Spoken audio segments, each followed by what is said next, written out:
you have seen the different blockchain platforms. And in further lectures, you will see the different applications based on the blockchain and smart contracts. Today, we'll see that security risk of the smart contracts. So already we have seen that what is smart contract. It is executable code, can be called as a byte code, which is stored on the blockchain transactions. So if you see the traditional contracts where two parties are meeting, they are agreed to their terms conditions, and the contract is being, it is like paper-based contract, so a contract is being created by the third party and the execution is taking place. Where there are certain challenges of such traditional mechanism of writing the contract and executing, because it is like paper-based contract. And it is difficult to build the trust among the parties. Again, it is affecting to the scalability if number of participants are growing. So here, blockchain-based smart contracts are helping well. Such smart contracts includes the functions, conditions. So the functions and conditions will be applied as per the user requirement and business logic.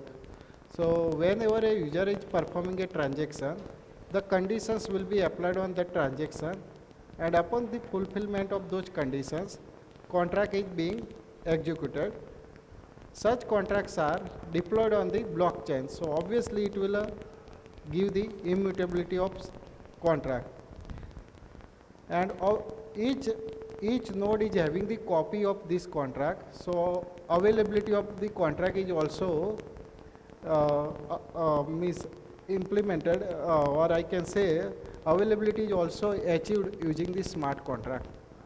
So if you see the right side of these smart contracts where two parties are meeting and the contract is being uploaded on blockchain and the execution is taking place. There is no intermediary between these two parties. So obviously it will reduce the intermediary cost also. If you see on Ethereum, the smart contract execution process, where you can see the two parties are meeting, they are agreed to their terms conditions. So whatever terms conditions they are creating, they will reach to the developer. Developer will convert those conditions in terms of the code. That code will be compiled. The compiled code is being converted into the byte code, and such byte code based I can say contract can be executed over the Ethereum virtual machine. Here miners are playing a major role in the execution of the contract, and this contract is being deployed on the blockchain in the form of the hash value of that contract. So whenever any event will trigger, that event will trigger the contract, and based on the contract condition, payment will be released and it will go for the verification. So this is the overall process of the smart contract execution. This is already covered by the Professor Roman in lecture 13, that contract contains the executable byte code. It is created with a blockchain transaction. So the contract is being stored on the blockchain in the form of transaction. And as we have already seen, that transaction on the blockchain are the immutable. So such contracts are immutable. So nobody can modify their terms conditions. Contract is having the internal storage. So in the form of variables, you can add the values. So internal storage is also having. Contract execute when triggered by the transaction or any other contract. So a contract can be called by a user who is initiating a transaction, and that contract can call another contract by initiating the function call. So ultimately we can say that contract is also one of the kind of node which is calling another contract. So obviously each contract should have its own public address. As we have already seen that when one party would like to send some currency to the another party, the currency transfer is taking place based on their wallet ID. because it is like public address. So each contract is having its own public address through which that contract is being called. And each contract is limited by its, I can say, in case of Ethereum, it is like gas limit. So whenever you are calling that contract or whenever that contract is calling another contract, the gas value should be mentioned. So you must have to, the user must have to spend some ether to call the contract. Similarly, if a contract is calling another contract, the amount of ether is also getting reduced. So once all the ethers will be exhausted of a particular contract, then contract will be invalid, because that contract will not be able to call another contract. As like transaction between user to user, similarly transactions can happen between contract to the contract.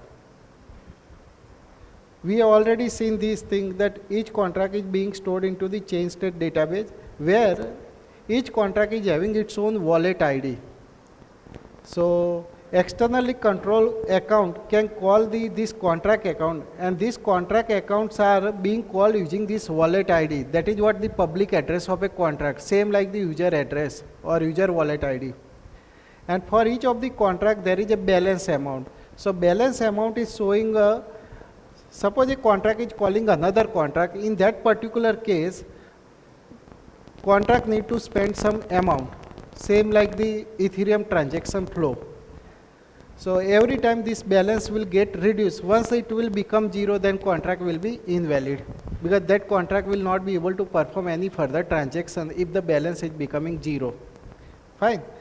Each contract is having its own hash value. So that hash value, so like this you can have the multiple contracts. The root of this Merkle tree will be stored into the internal state. So that is why it is, this is how it is providing the immutability feature. So this is one of the like example of smart contract, that how it can help in real world. So if you see the concept of the product team, they are sharing that project. To execute project, they require the money from the supporters, and they are collecting the money from the supporters until the goal is reached. So in that case, obviously supporter will not directly pay to the product team. There should be some third party involvement, which is the like current process where agreements are happening between two people. In this particular case, what will happen? Suppose they are taking the, both of them are trusting on the Kickstarter, that is the third party. So Kickstarter will collect the money from the supporters, and that money will be transferred to the product team. So here, first of all, it will create the trust issue, because the assumption is that they are trusting on Kickstarter. It may be possible that supporter may be worried that what will happen to their fund, whether it will reach to the product team or not. Similarly, product team will also be completely dependent on that third party. So there are certain issues. Along with that, this third party will also have their own service fee. So the cost is also being increased. In such kind of applications, smart contracts are helping, where supporters and product team will meet.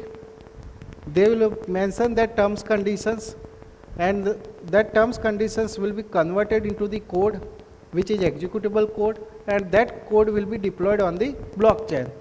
In this case, what will happen? Supporters will donate the fund to the contract, and contract will store, as I mentioned, that smart contracts are having these, can store the values. So the supporter teams, whatever money they are donating, that will be stored into the smart contract. It will not reach to the product team immediately. So until within the given timestamp, if the goal is reached, that this much amount of money is collected by the contract by this time. If the goal is reached, then it will be forwarded to the product team by the smart contract. If the goal is not reached, then it will go back to the supporters. So here whole process is done by the smart contract, and as smart contract is immutable, so both the parties will have the trust building mechanism. This is another example. Generally we are seeing that people are going for renting the house. So they are going to the I can say third party to prepare the agreement, or like let's say purchaser who is purchasing a land from someone, they must have to meet the intermediaries, and they are writing the paper-based contracts. Fine. In that case, there is lot of trust issue. So what we can do here, that these parties agree on a particular contract. That contract will be written in the form of the rules or functions. Based on that, once the contract is written, it will be stored into the blockchain. But the major risk here is that code will remain the vulnerable and can be corrupted. So those vulnerabilities and security risks we'll see later. Again, immutability feature is also posing the security risk here. Because once contract is deployed on the blockchain and as it is deployed as a form of the blockchain transaction, it is immutable. So if that contract is having error, which you cannot correct it, and then that error will propagate to the further transactions. So at that time you need to come up with the new contract transaction and then you have to execute. So immutability feature is one side, it is helping to build the trust between the parties. But at same time, vulnerable code, if it is written and deployed over the blockchain, then it is difficult to recover back because it is having the immutability feature. So these are the benefits of smart contract. So once the contract will be deployed on the blockchain, so it is in the form of blockchain transaction. So contract means code will be immutable. Nobody can modify that code. Again, contract is distributed. So if I'll talk about the scalability, if you see that two-party contract, paper-based contract, there are a lot of terms and conditions between two parties. If third party will be involved, then again it will become more complex. Fourth party will be involved. Again it will become more complex. Like this, if the number of parties will grow in the contract execution, I'm not talking about smart contract, I'm talking about the physical contracts, where it is creating more complexity. But here the smart contract is just a code which is deployed on the blockchain. Everyone is having the access.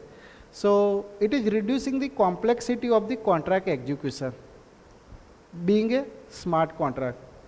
Also it is allowing the direct dealing with the customers. So there is no disputes. They need not to rely on the intermediaries or third party. So it is offering the direct dealing. Again, but during the dealing between two parties, they should mutually agree on their terms conditions. There should not be ambiguity. There are certain cases where the party is throwing condition, but that condition context may be different. Those contexts are difficult to bring into the contract because it is just a code. So whatever it is written in the form of code, it will execute. Later party will not be able to say that I put this condition based on this context, not other context. So interpretation should be unambiguous while writing the contracts. It is having the resistance to failure. If I'll talk about the software-based contract or paper-based contract, on software-based contracts, there may be high possibility of that attacks can happen and anybody can update the contents. Similarly, paper-based contracts, it can tear down, it can be lost, or it can be modified. Fine. Trust. Smart contracts are building the trust among the parties due to such security features, because it is having the transparency that how transactions are happening, it is having the tracking, and it is having the immutability feature. Fraud reduction. It is difficult, I can say, frauds cannot happen on the smart contracts. Nobody can manipulate the contract's terms condition because it is in the form of the code. Cost efficiency, as already we have seen that as it is removing the intermediaries, so cost is less. Cost is not in terms of money, but time complexity is also less in case of the contract execution as compared to the paper-based contracts. Record keeping. Contracts are having their own internal storage, so all your records can be stored over the blockchain or within the contract for the particular. So on contract, if you are storing the value, so whatever time limit is defined, Based on that, up to that time limit, your records will be stored. Similarly, all your transactions are being stored on the blockchain. So it is very easy to track such records. But coming to the security risk, there are various security risks of the smart contract which need to be taken care before utilizing such services in any application. So if I'll talk about any smart contract, which should not be poorly written contract. Poorly written contract means it should not have any loophole. So already we have seen that whenever application softwares are developed, it can have buffer overflow, underflow. There are various vulnerabilities exist. Those vulnerabilities should not come in the contract. So before deploying the contract, such code should be tested and verified properly.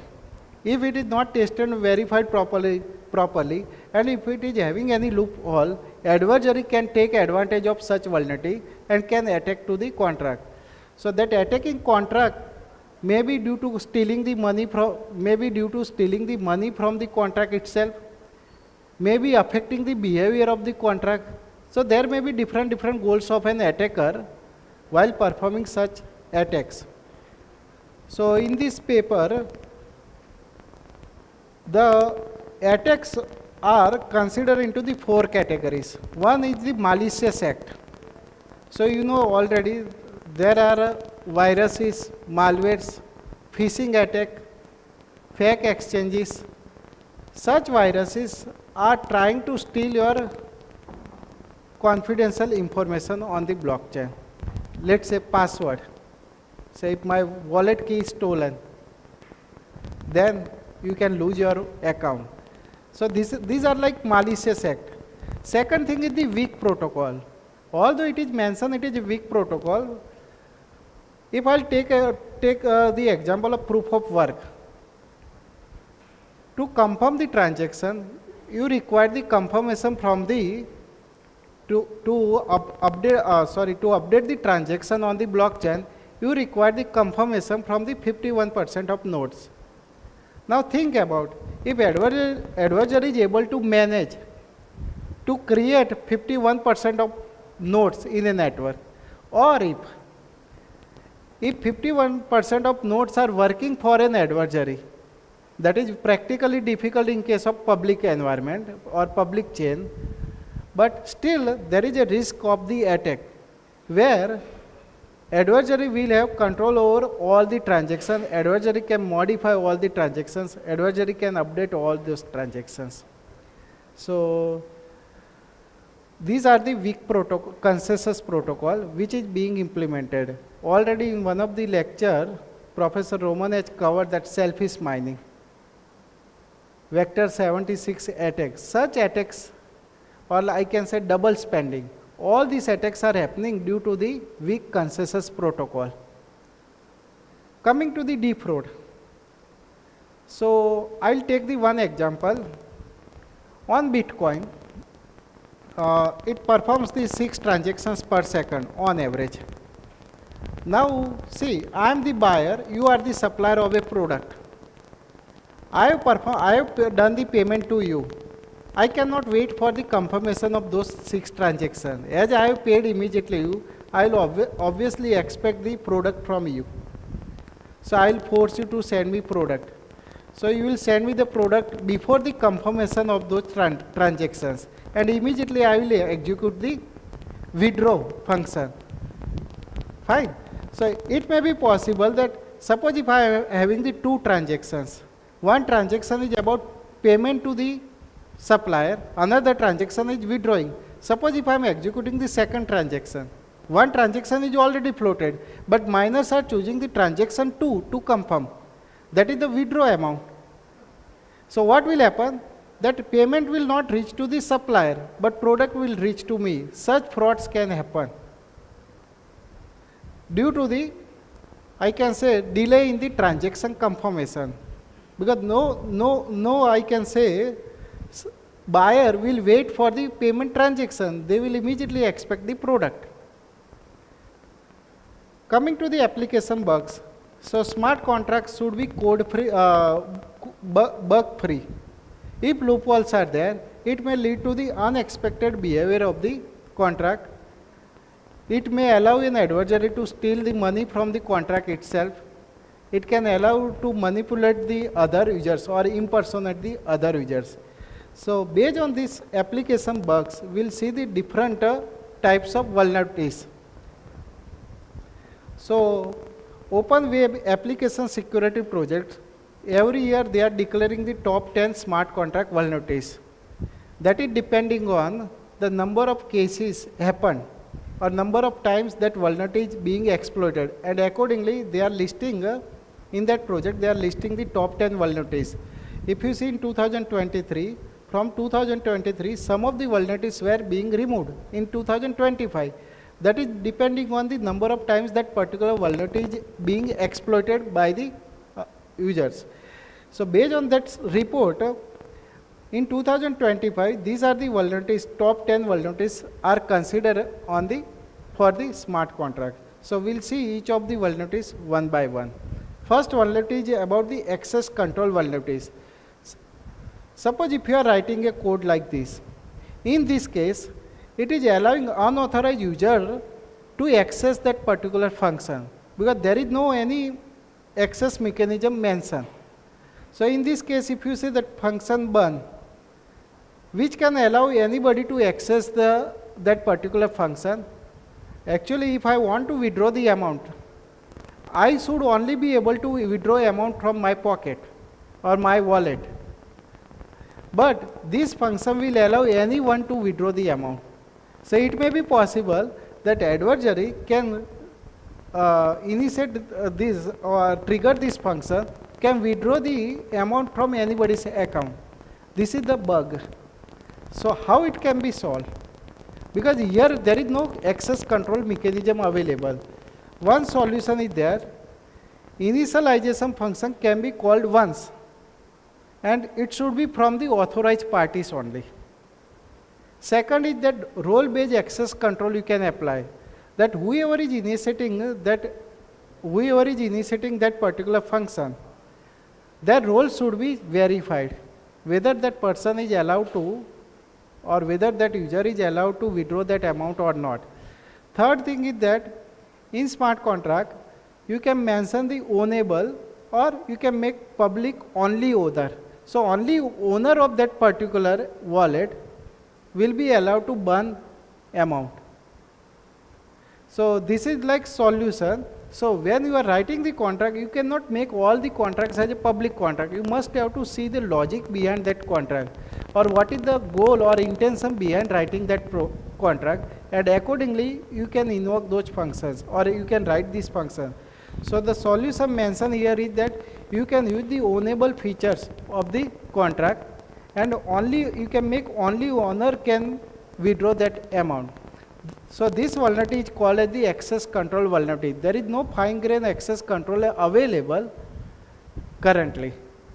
So while writing a contract itself should invoke or apply the fine-grained or role-based access control. Similarly, price oracle manipulation. Many times your business logic is dependent on the external input, that is called as the oracle. So there are many examples where the particular rate is dependent on the external rate. So if external oracle is being attacked, attacker can affect the external oracle to update the rate value. If you see in this particular example, there is a interface iPrice feed. This interface is giving the price update. Fine. To this particular contract price oracle manipulation. So if you see here, price feed is giving the latest price. Now if latest price is modified in a oracle, not in the contract, because in contract you cannot modify anything because it is immutable. But when it is interfacing with the external feed, and in external feed that source is being manipulated by an adversary, you will get the wrong input in your contract. Fine. And here attacker can manipulate the oracle, and they can borrow more than they should. Ultimately what attacker can do, attacker can modify the oracle values, because the oracle security is also different. It is means it is not like having the immutable feature. It is taking the external input in your contract. So all the business logic you cannot give like in the form of smart contract. Some business logics are depending on the real-time environment. So here real-time environment data you need to take to execute that smart contract successfully. So real-time data are available in certain databases. Those databases should also be secure. Otherwise input will be changed, input is going to be changed in the external database, and that input will be the wrong input in your case. Fine. So how you can solve this? Instead of getting the value from this single source, you can perform the data aggregation and compare the data value, and you can come up with the actual value or price feed in this particular example. You can define the minimum and maximum value. If you go back, here what it is checking, price should be greater than 0. This is the only thing checked. So it can be any price. Suppose let's say particular product price is 20 rupees. And attacker is successful of modifying the price oracle. And instead of that actual amount, attacker is saying that attacker is modifying that value and showing it is like 25,000, 50,000. The contract owner or any other user can earn that much money by modifying the external oracle. So in this case, you can define the minimum and maximum value. The latest price value should not be more than this value and should not be less than this value. Okay. So you need to provide the condition. So when you are getting the price feed, in this particular case, when you are getting the latest price, it should be checked for the minimum and maximum price. So that even though if adversary is able to successful of modifying that value, but adversary will not be able to perform drastic change in that value. Fine. Then time lock for price update. You apply the time lock that for this particular duration, the latest price should be this much only. So this should be implemented at the feed level, price feed level. The price locking should take place. So that even the adversary trying to modify, but lock price will be taken at the smart contract level. And you can apply the cryptographic technique where your price value should be in encrypted form or it should be in the hash form, so that integrity of the price feed can be maintained. But such attacks can happen due to the interface with the real-time data, where a smart contract is requiring some real-time input data.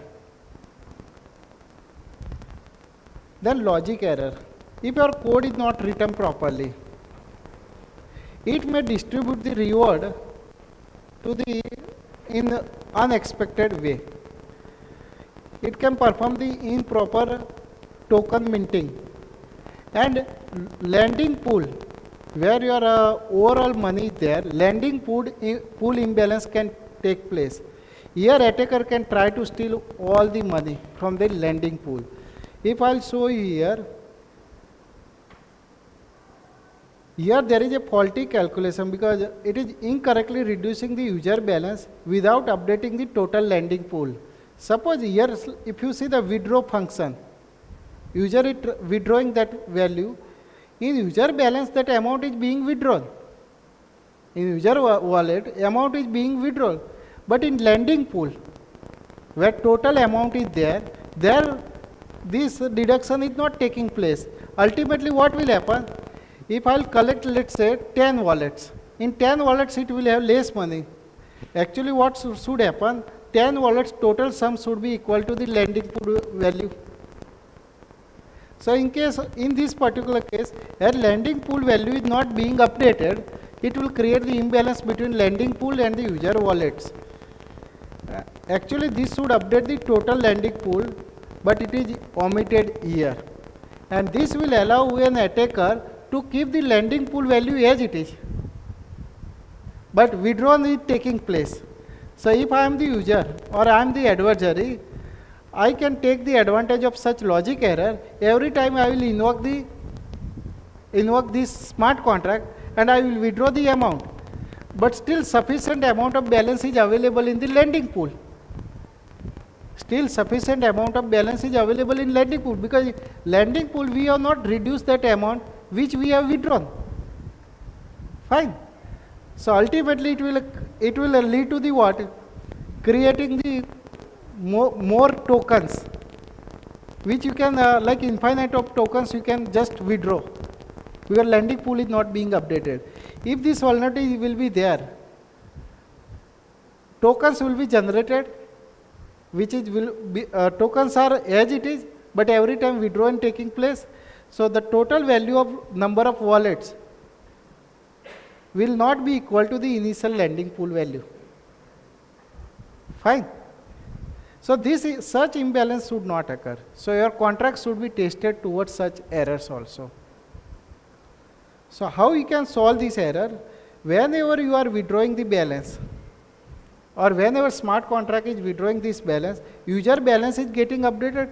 At same time, same amount what you have withdrawn is taking place from total lending pool, that value should also be deducted, so that imbalance will not occur. Coming to the lack of input validation. So if you see here, for this particular amount, the data type is unit 256. Here user's input should also get validated. If it is not validated, so the function is set balance, address user, unit amount. The function allows anyone to set the arbitrary balance.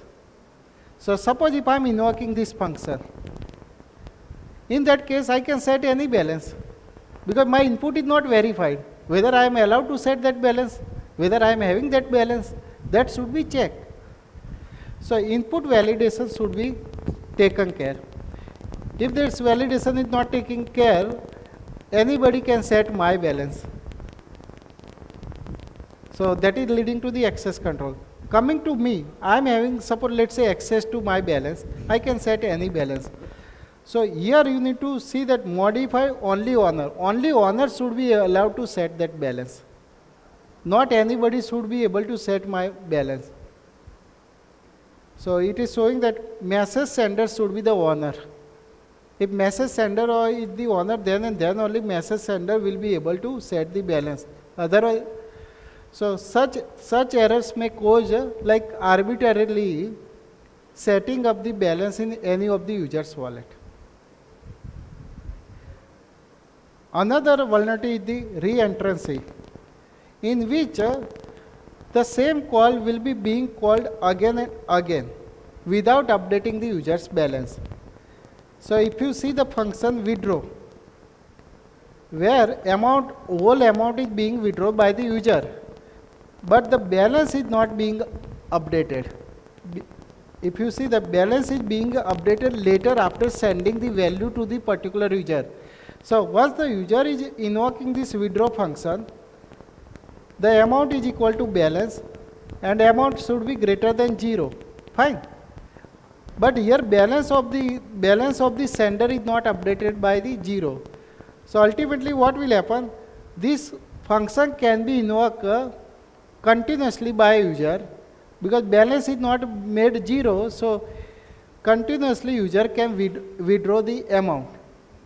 Actually it should be 0 while sending the balance.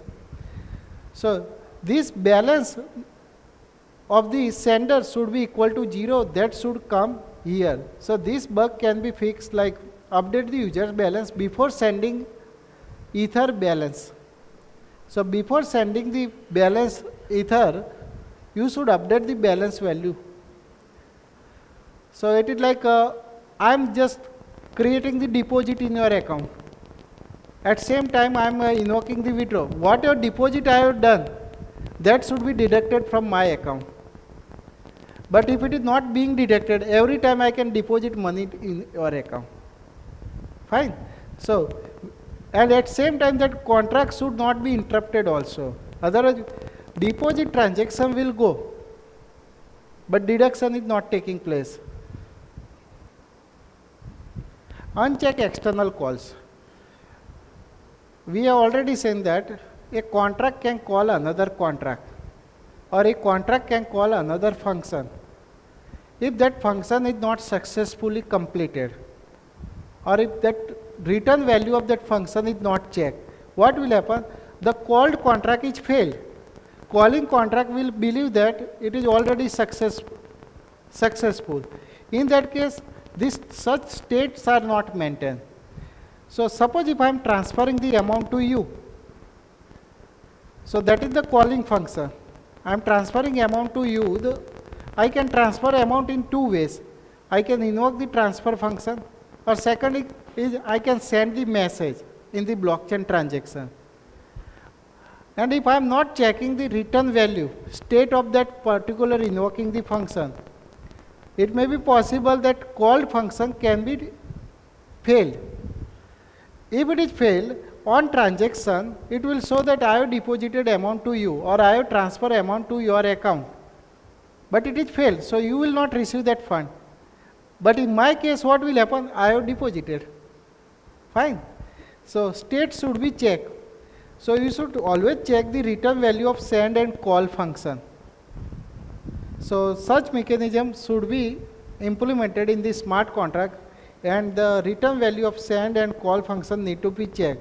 So you can use the transfer instead of the send, because the transfer can revert the transaction if the external call is failed. If the external call is failed, transfer will revert the transaction. But if you are using the sending is for message, in which case called function, calling function will not check for the status of that message, whether it is being received or not.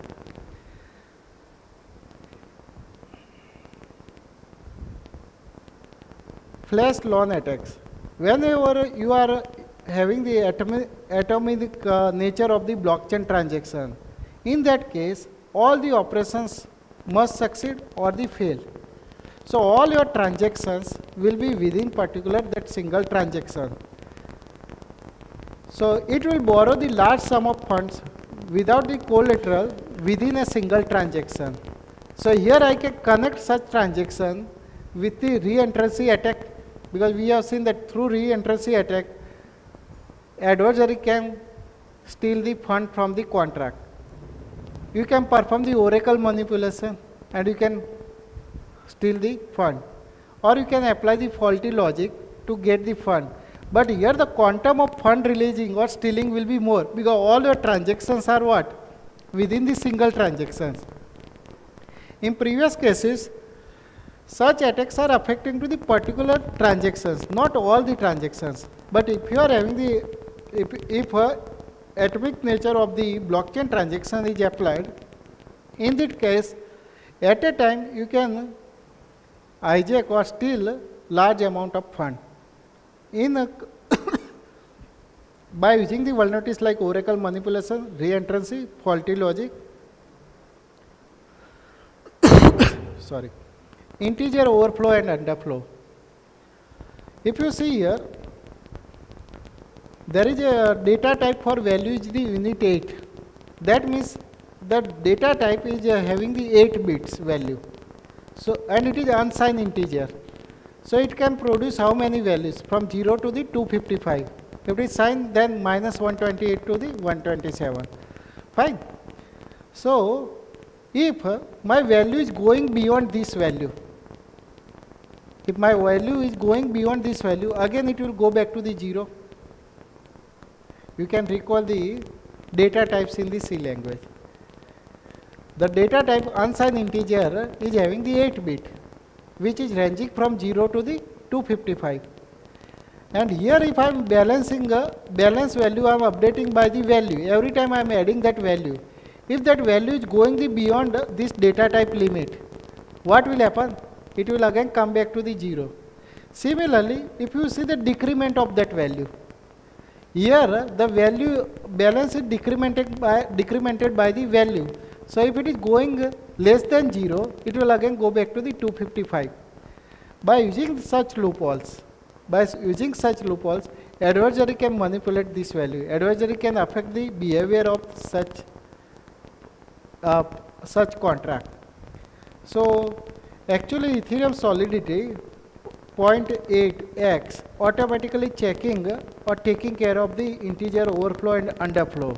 So whenever you are using the functions like add or some value, or you can subtraction of the values like let's say withdrawal. So such function, during such functions, this vulnerability is taken care by Ethereum solidity 0.8x. Fine. Insecure randomness. You know that randomness is widely used in the gambling, game winner selection. Because there numbers should be produced which should be unpredictable. But in theory, we have already seen that true random numbers are very difficult to generate. And on blockchain, the random number generation, because if you are having certain gaming applications where you require the random number generation, it is very difficult to generate the random numbers. So it is using the pseudo randoms. Pseudo randoms are based on the or dependent on the certain inputs. You need to provide some seed input. It will apply the mathematical function, and every time it will generate the new random numbers. Okay. But true, it is not, it can be predictable. If your seed value is predictable, it can be predictable that what will be the next random number. But when you are having gambling, game winner selection, where it should be the fair game, nobody should be able to predict that random number. Fine. But on solidity, you cannot afford to do the complex calculation for the pseudo random number generator. So generally random numbers are being created by using the block data, block timestamp, hash value of the transaction. By taking such inputs from within the block, it is generating the random number. But this is again insecure method, because all the blocks are visible to everyone. And adversary can be successful of predicting the next random number. In such cases, such games will be failed. And if such games are involving the high amount of money, because it is giving the unfair advantages of the people, if people are performing such analysis. Denial of service attack. In this case, adversary's goal is to exhaust the resources, because if all your guesses are exhausted, you will not be able to perform the transactions. Similarly, CPU cycles or storage. Let's say, forget about the smart contract or blockchain. Suppose in your email, I am sending the large amount of data continuously, which may not be useful to you, and you are not automatically deleting those data. I am sending large amount, your storage will be exhausted. After that, you will not be able to receive any further message from any of the user. Because everything in a blockchain also, on blockchain also, everything is limited or constrained by the resources, whether it is a gas, CPU cycle or storage. So adversary's goal is to do what? Exhaust such resources, so you will not be able to avail blockchain services. So there is an attack, gas exhaustion attack, where malicious actor will create the transaction which will require the high amount of gas value. So if you see the re-entrancy attack, which is exploiting the contract call sequence to access the unauthorized fund. So I'll continuously access that unauthorized fund. Ultimately what will happen? Fund will not be available. So genuine users will not be able to perform transactions using that fund. So I can affect the balance value to the 0.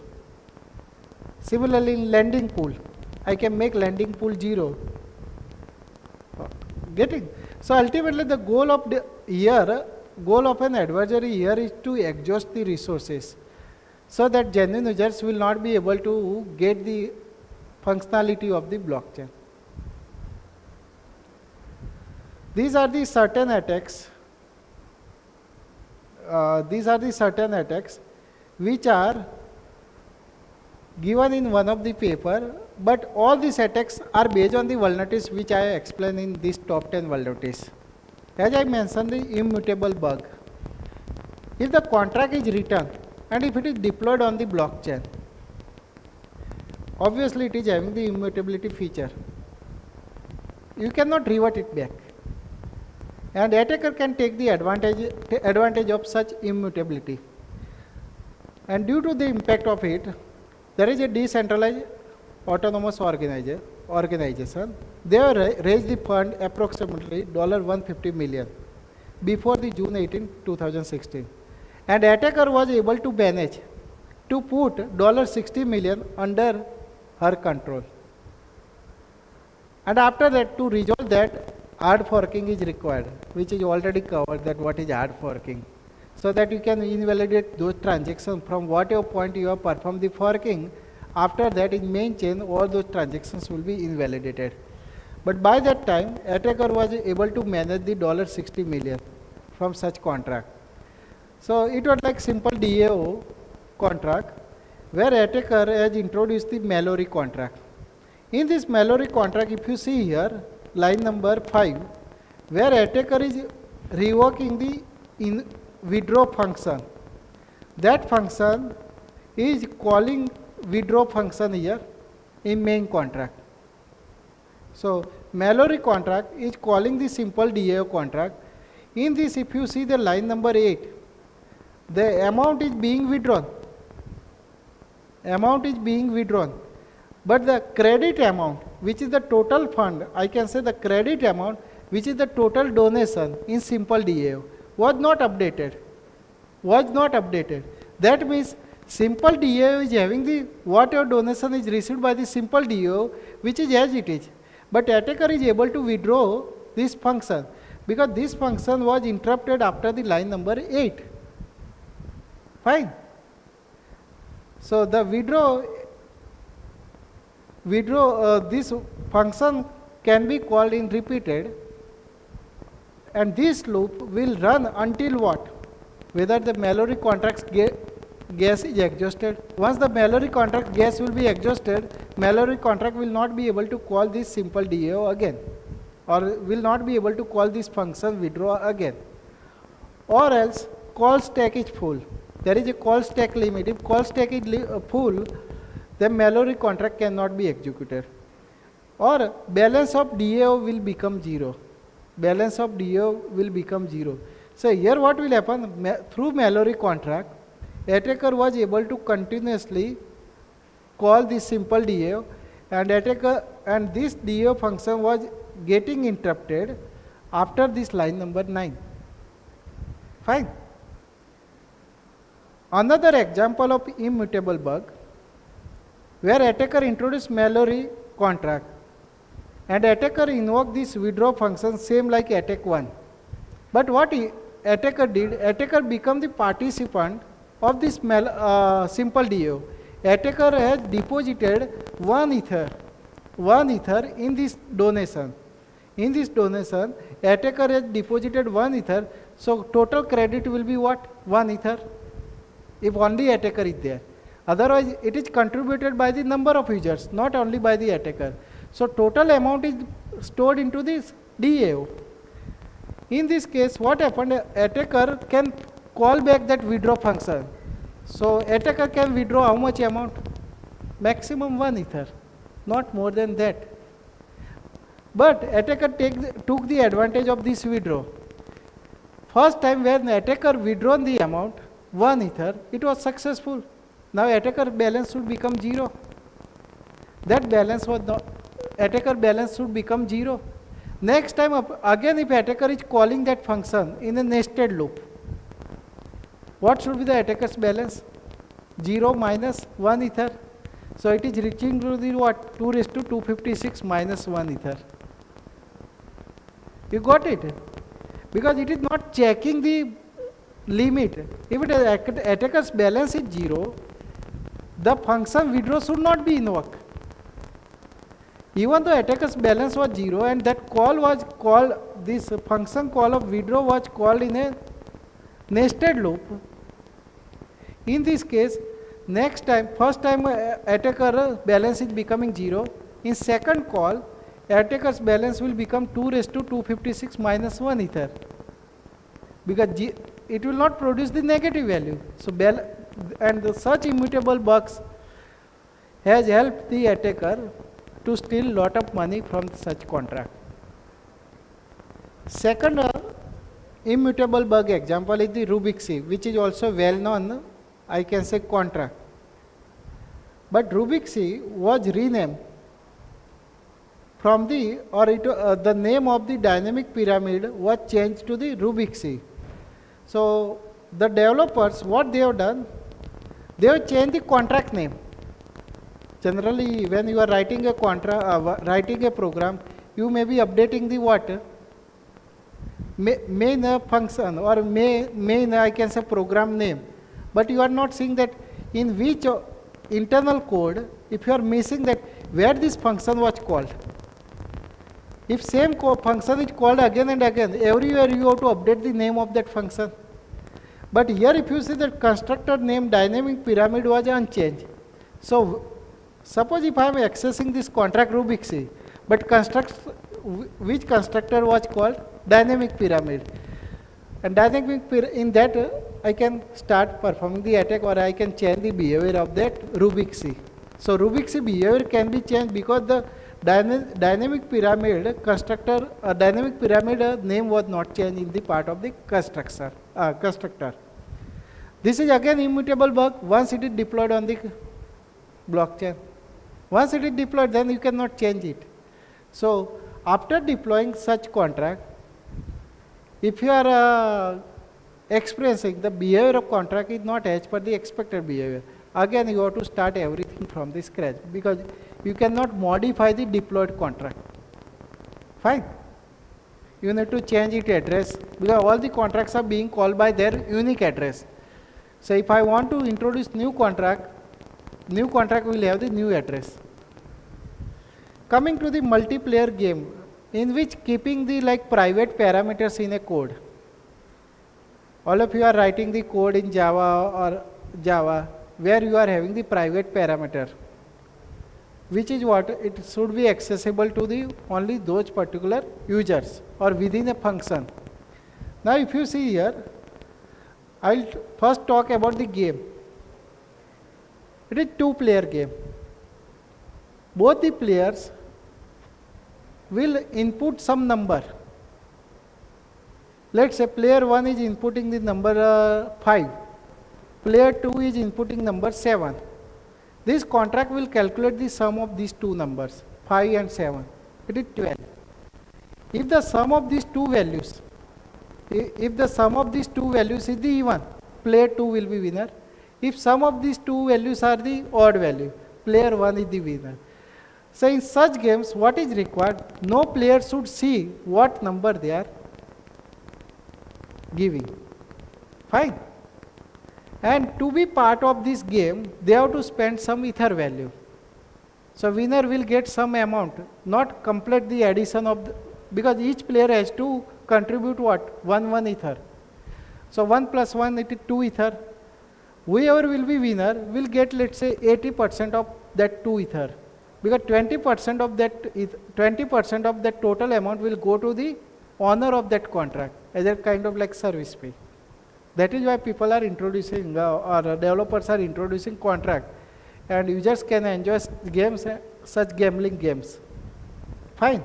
But if you see here in this particular case, player field is private field. So I can be player and I can see the transaction, that what is the bet from the player 1, and based on that I can adjust my value.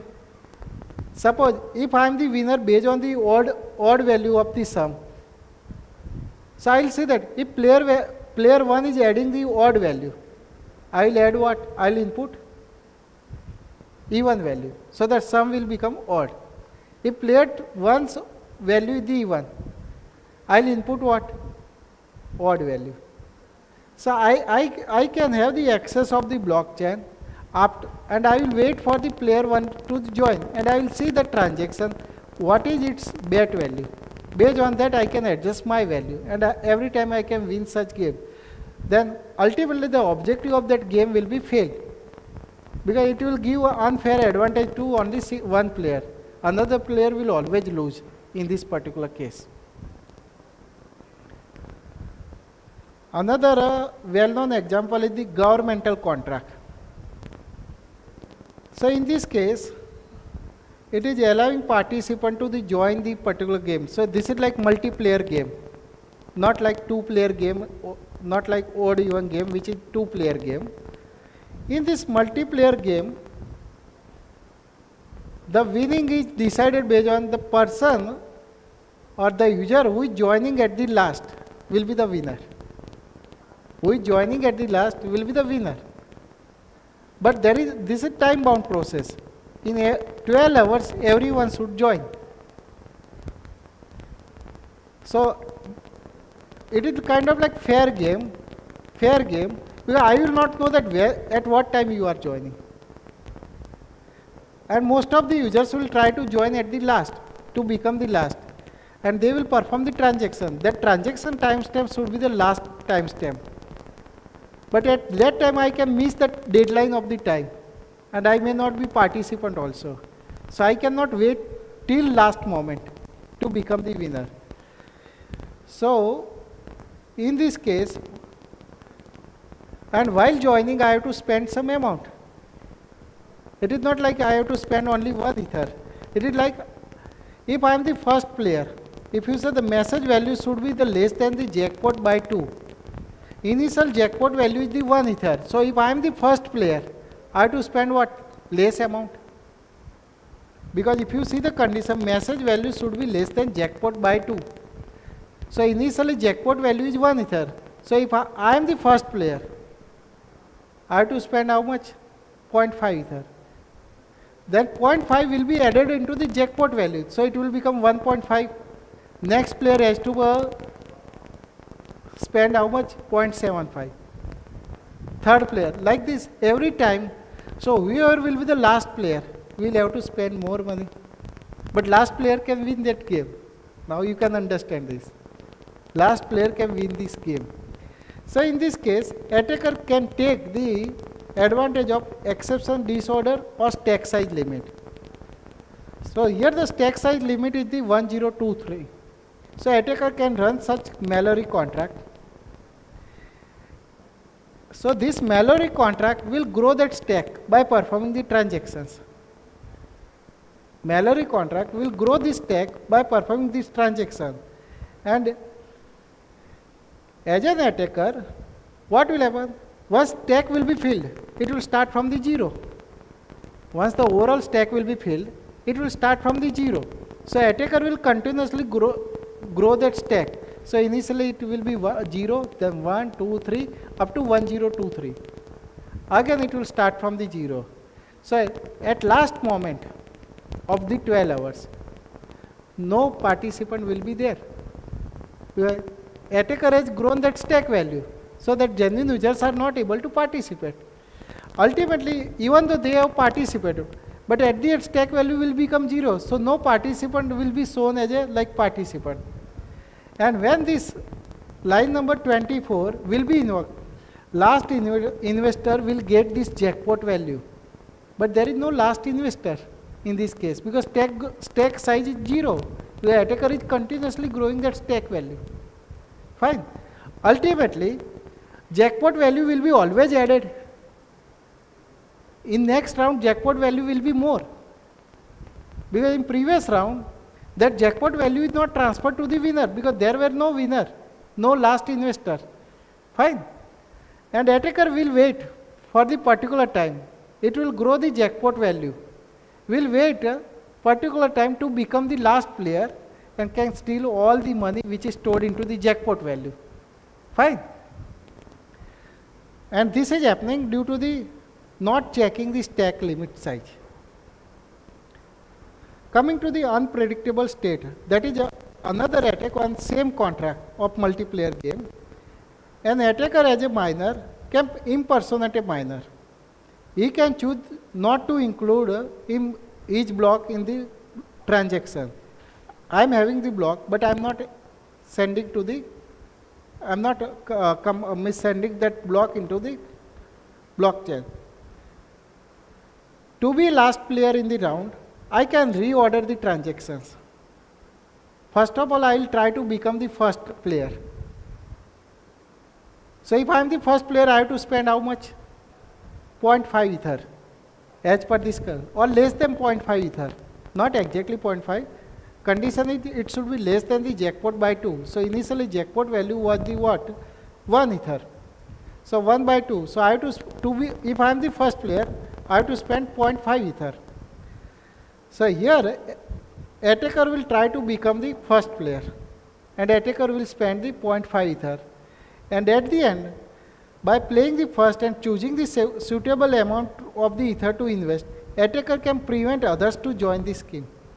So if I'm spending more money initially, I can disallow other users to join, because other users will have to spend more money again. Where every time jackpot value by 2 is there. So jackpot value is being increased. So after performing this first attack repeatedly, jackpot value will become too large. And then if I'll run this attack, unpredictable state. So initial jackpot value will not be 1 ether. Why? Because that attacker has performed previous attack first. In that case, jackpot value will be too large, so no user will be interested to play that game. So no user will spend money, because the spending money should be what? Jackpot by 2. Fine. And because it is risky game, I can lose amount if I am not last player, so nobody will try to participate. In that case, once attacker is identifying that nobody is joining this game, then attacker will perform one transaction and attacker can get the jackpot value. Fine. Time constraint. Because see, such jackpot based game or multiplayer games are based on the timestamp, where you are choosing the winner is the winner should be the last player. An attacker as a miner can impersonate a player. Suppose he is managing to join this particular scheme on blockchain. To be last player in the round for a minute, to become a last player, he can play with the block timestamp. We have already seen one of the attack block withholding. I can hold the block, or I can do the selfish mining. I'll release that block at the last. Means I am playing with the timestamp. Or if I am able to change that timestamp and I can mine in the off channel, not in the live channel, then I can release that block with the delayed timestamp. If I'll release that block with the delayed timestamp, because I cannot release that block at the after the 12 hours. It will not be useful. So I will release that block with the delayed timestamp. So I can also be considered as a what? Participant. Fine. And like this, attacker can impersonate the other players by playing with this time constraint vulnerability. So these are the different, coming to the solutions. One of the best solution is that code should be written, it should be tested and verified. So you should apply the software verification tools, or I can say code verification tools. Before deploying, your code should be tested. Coming to the access control. In access control, it should be determined before deploying the smart contract on blockchain. It should be determined that who is allowed to access what, and accordingly code should be written. Coming to the Oracle manipulation vulnerability, in that particular case, external values should be validated and verified. We have already seen that you can mention the min max value. Similarly, if I'll go back to the logic error, so you can apply the different state transition analysis. You can test that code before deploying, and so that such code should be logic error free or logic bug free. Fine. Input validation. Input validation should also have the access control. So we have seen that without validation, anybody is able to update the balance in this particular contract. In that case, input validation should take place. And who is accessing that particular function or a particular contract, that access control should also be there. Re-entrancy. In re-entrancy, state should be checked. State of the particular contract. So if I am performing the withdraw, the balance should be updated. If I am depositing, so state, I can say state checking mechanisms you can apply. Not on blockchain, but before deploying this contract, it should be checked. Uncheck external calls. Whenever one contract is calling another contract, return value should be checked whether that called contract is successfully executed or not. Similarly, integer overflow, underflow, which is already taken care, but still if you are writing a code, the post condition and pre-conditions it should be checked. That before updating and after updating, what should be the value of that particular variable. Randomness. There should be like secure methods that nobody can, but still it is a challenge. Because pseudo random numbers should be based on the predictable parameters. Denial of service attack, so users' behavior should be monitored. And all these attacks like re-entrancy, all this should be, I can say, patched. Then it will be difficult to perform the denial of service attack.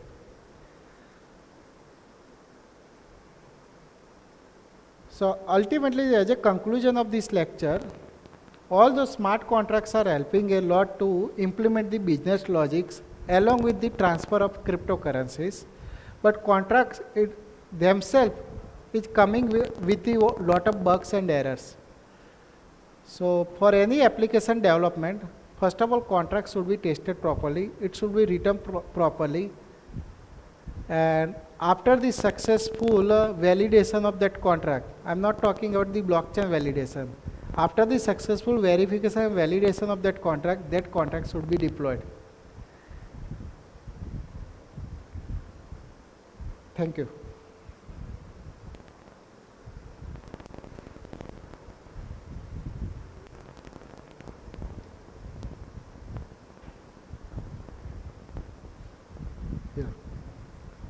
Yeah.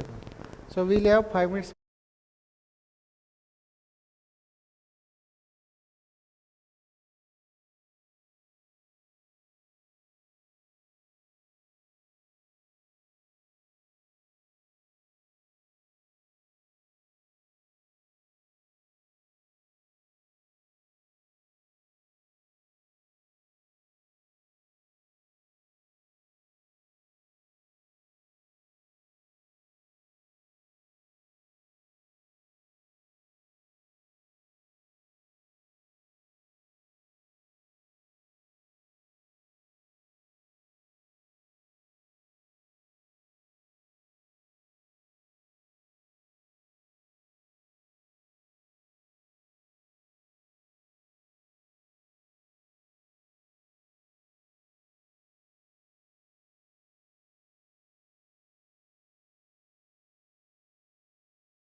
Good morning.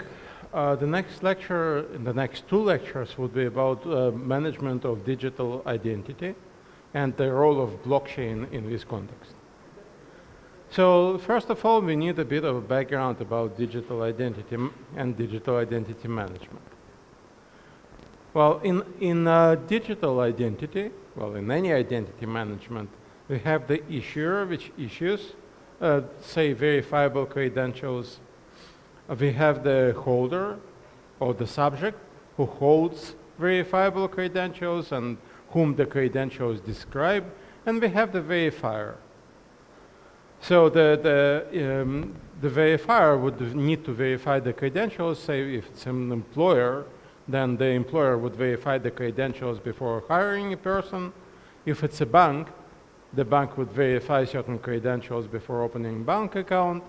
In general, a verifier verifies the credential before providing some services. And of course, in a digital identity management, all entities must be authenticated and authorized. And additionally, the issuers must be credible. And usually in identity management, there are two tiers of credibility. The first tier is approval by the government or by somebody governing the system.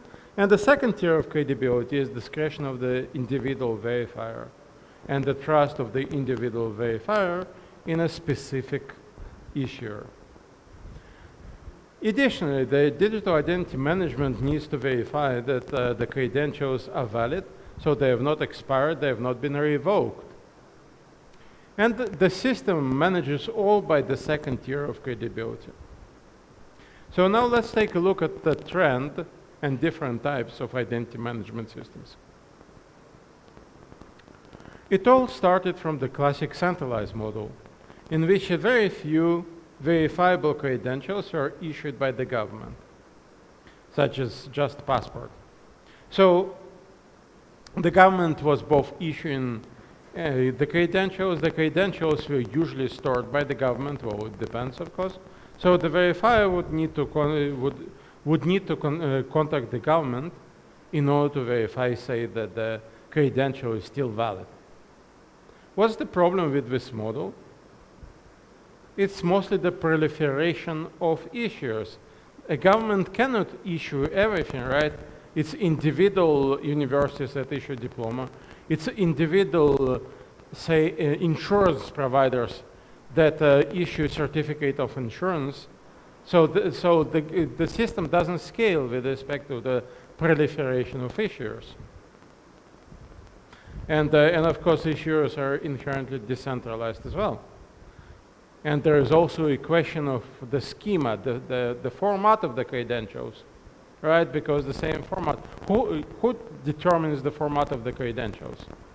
That's one of the bigger questions in the area of digital identity management. Okay, so after the centralized system, centralized model, we had the multiple silo model. Multiple silo model means that the issuers break down into many individual issuers, right? And so each employer, each university, each healthcare institution, each insurer company, and of course, like Facebook and Google are also issuers in a way, right? So we had this proliferation of issuers, and every single issuer would provide its own rules, its own schemas and formats, its own access control, and so on. So there are two problems here. The first problem is a poor holder. Now the poor holder needs to sort of keep track of so many different credentials of so many different issuers, and it's totally non-homogeneous, so many different rules, right?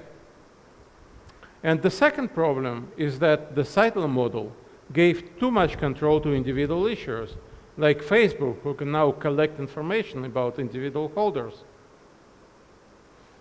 So why do they collect information about individual holders? Because each time they issue diploma, that they would store information.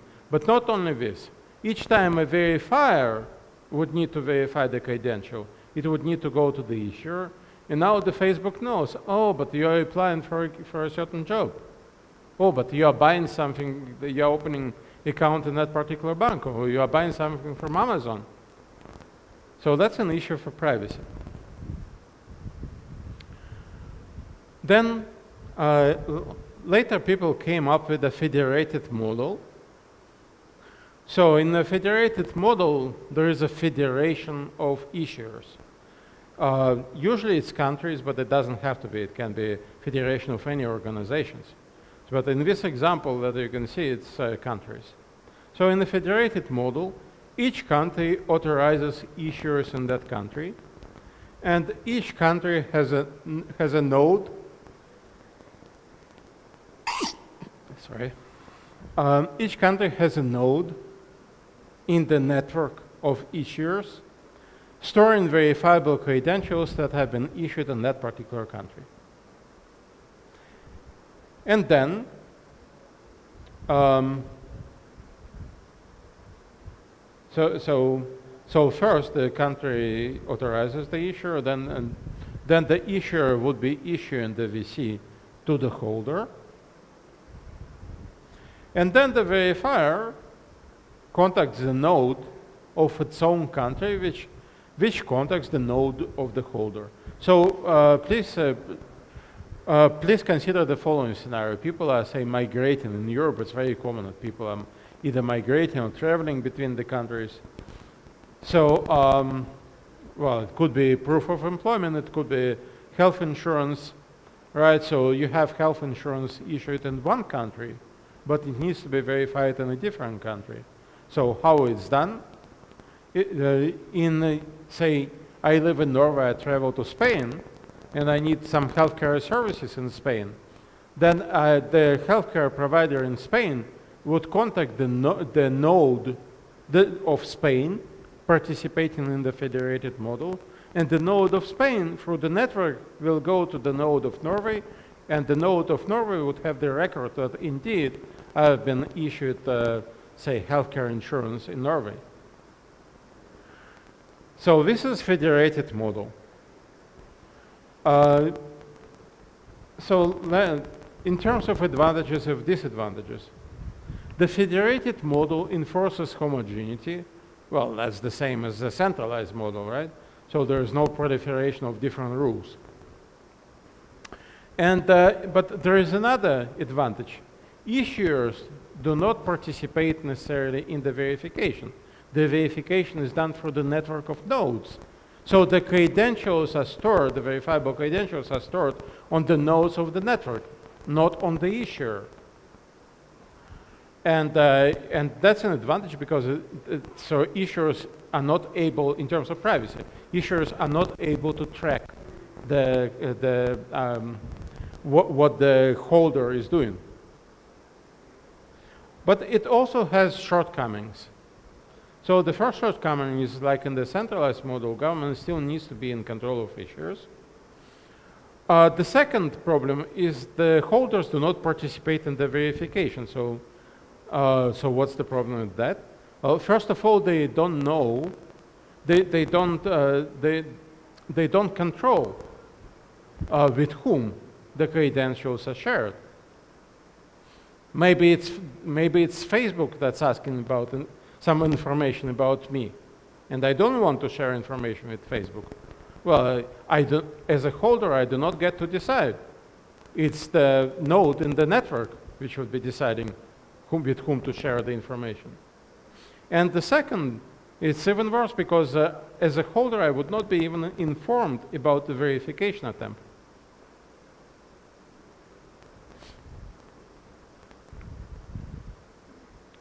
And then the latest development in digital identity management is the SSI model, or self-sovereign identity. In self-sovereign identity, each holder has a data wallet to keep his or her verifiable credentials. And the data wallet stores the credentials and manages the credentials and shares the credentials on behalf of the holder. However, a holder takes the decision with whom to share the credentials. So regarding each individual verifier, the holder may decide whether to share the credential or not. And the verification process also involves global public registry accessible to all. So in this illustration, you can see that first the employer or the issuer issues the credential to the holder, and the credential is stored in the wallet.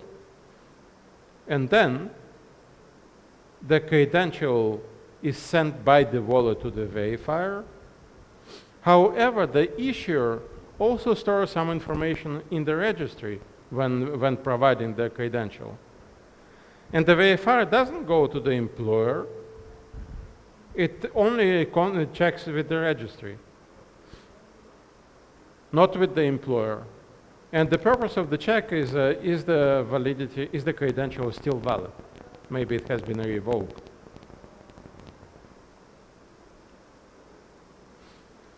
So that's the idea of the SSI model. Now, what are the advantages?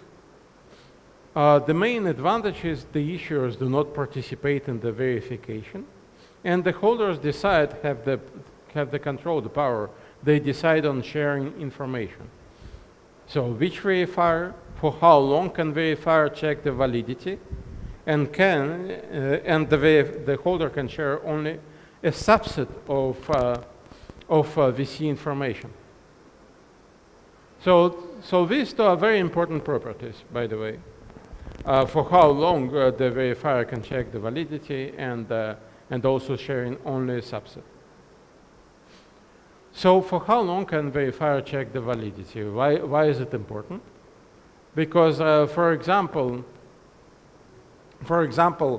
I may provide a proof of my age, or I may provide a proof of employment at a certain point in time. It doesn't mean that the same verifier would be allowed to check my status of employment forever. So it's only allowed to be done within a certain period of time. And a subset of VC information, say for example, I may need to provide a proof of age, that my age exceeds certain threshold in order to be allowed to do something. But the same verifiable credential may include much more information. May include information about my employment, about my bank, my accounts, and so on. Maybe proof of employment. So the point is that the holder has the power to select a subset of the credential and only share a subset of the credential, only some of the attributes with the verifier. So this is called selective disclosure.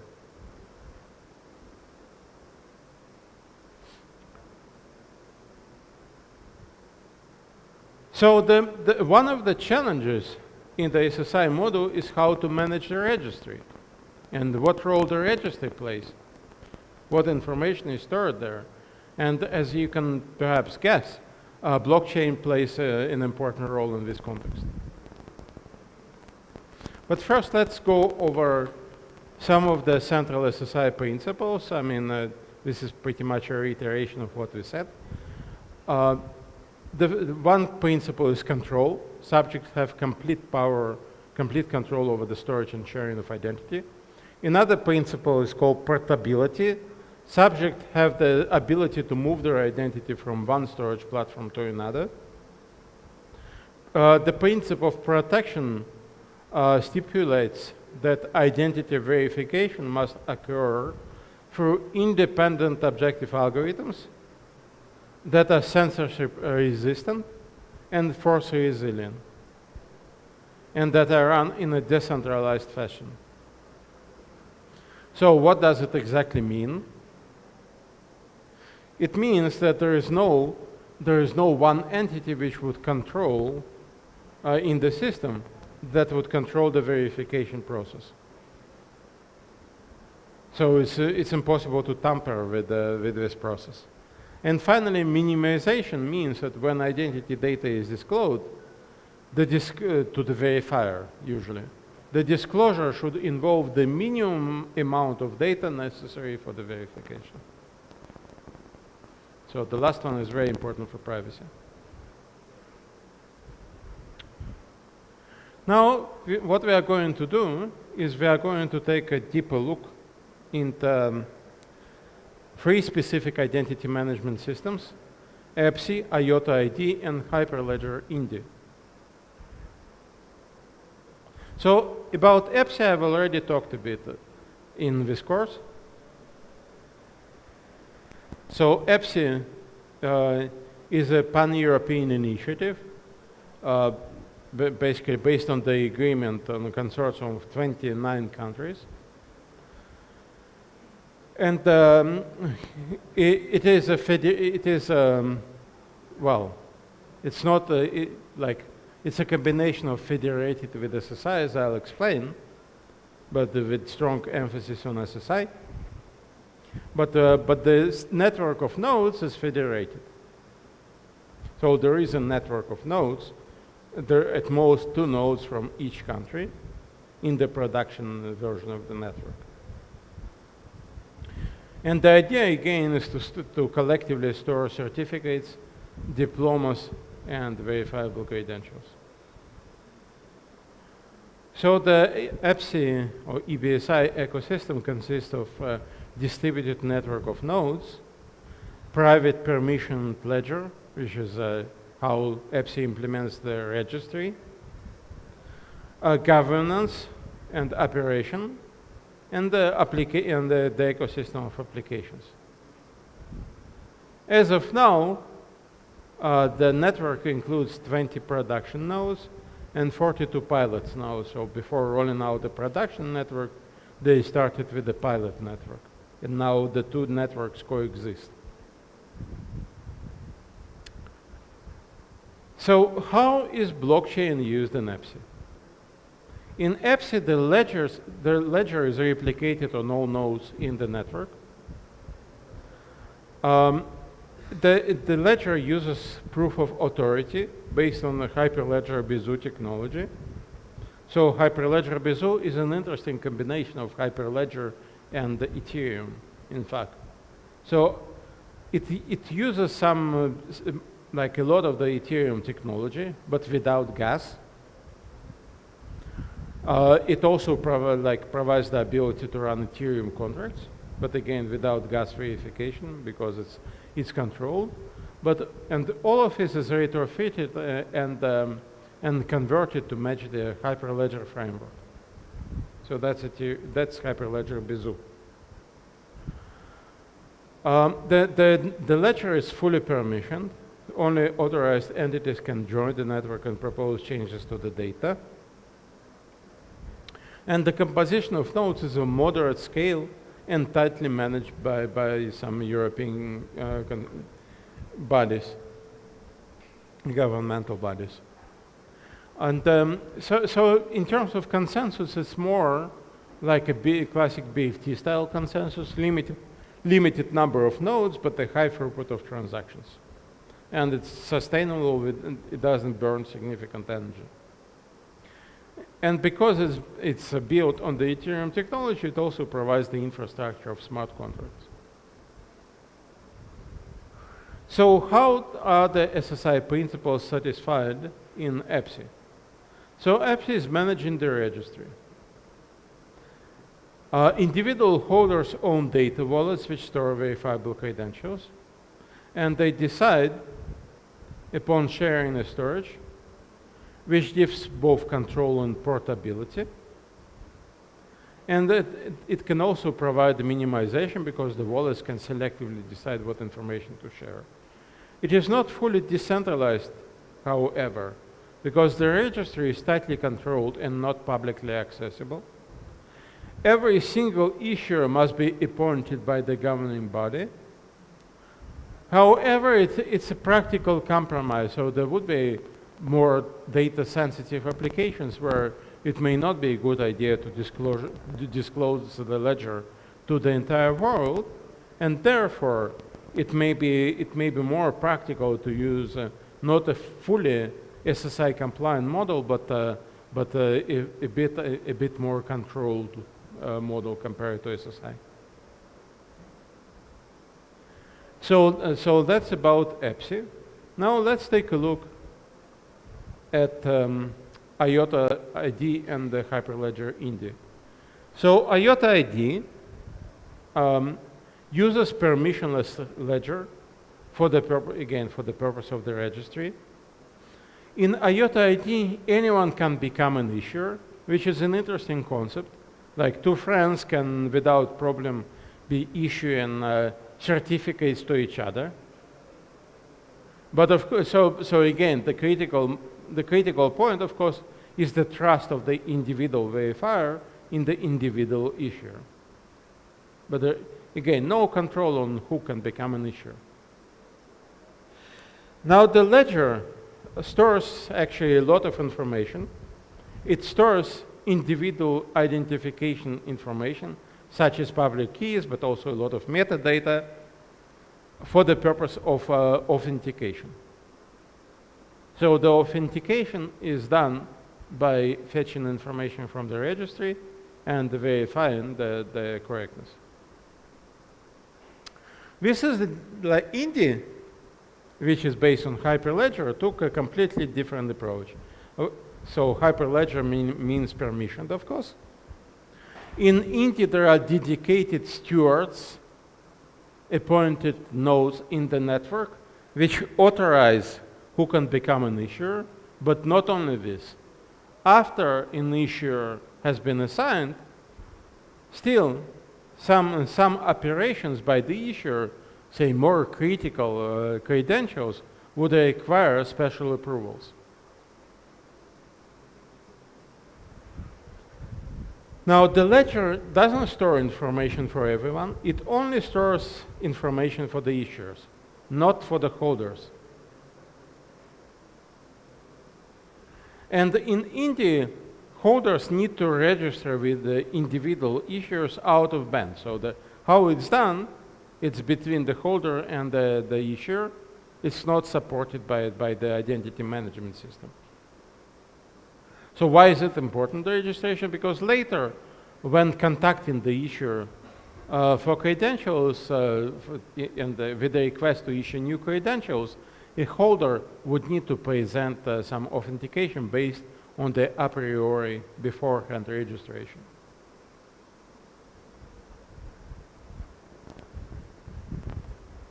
So both systems are reasonably popular. So, for example, for Indy, there was a large-scale pilot where about 100,000 users were involved. And for EPSI, actually, the system is already operational, and it already handles some non-insignificant sort of migration between the countries in Europe.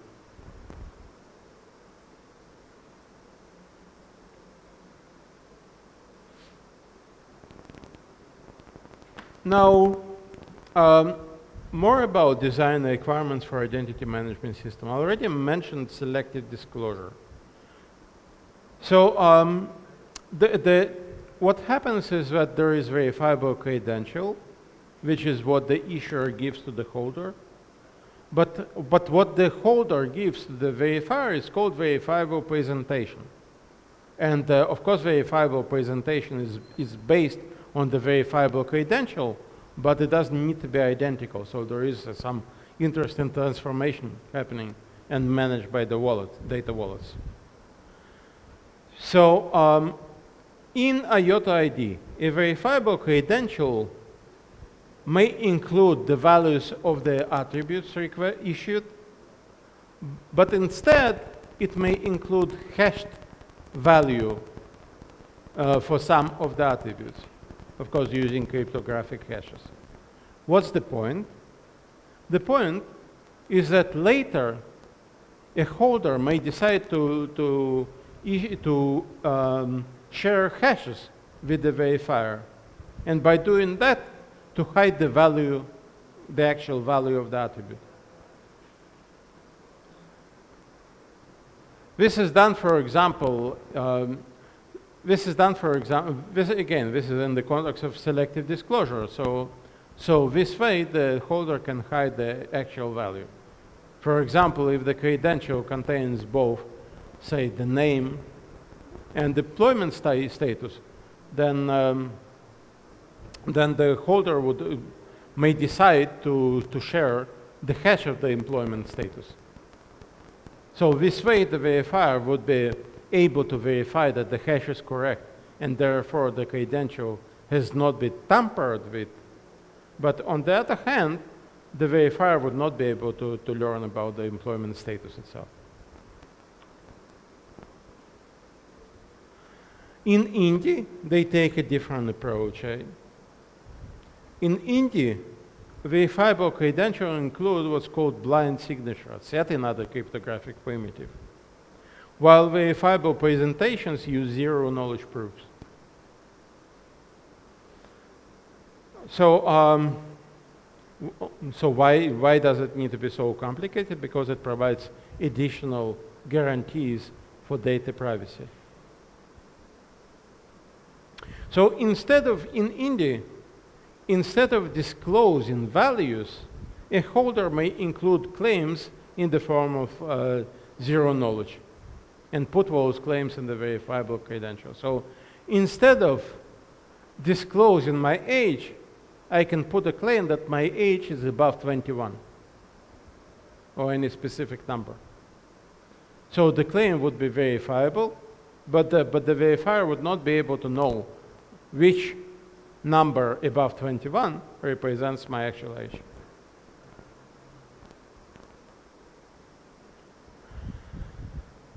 So in terms of privacy, there are several requirements which I'm going to expand about in the next lecture.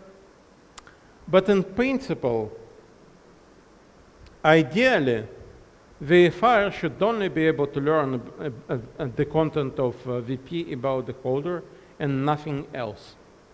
Specifically, a good property would be unlinkability, which means that if a holder does not provide overlapping information to a pair of colluding verifiers, then the verifiers would not be able to establish that this is the same holder. And therefore, by collusion, they would not be able to extract more information about the holder than they're able to do individually from the verifiable presentation. So IOTA ID provides limited degree of privacy due to using public keys. So IOTA ID does not provide unlinkability. On the other hand, NIT does. And again, thanks to using zero-knowledge proofs and thanks to using blind signatures.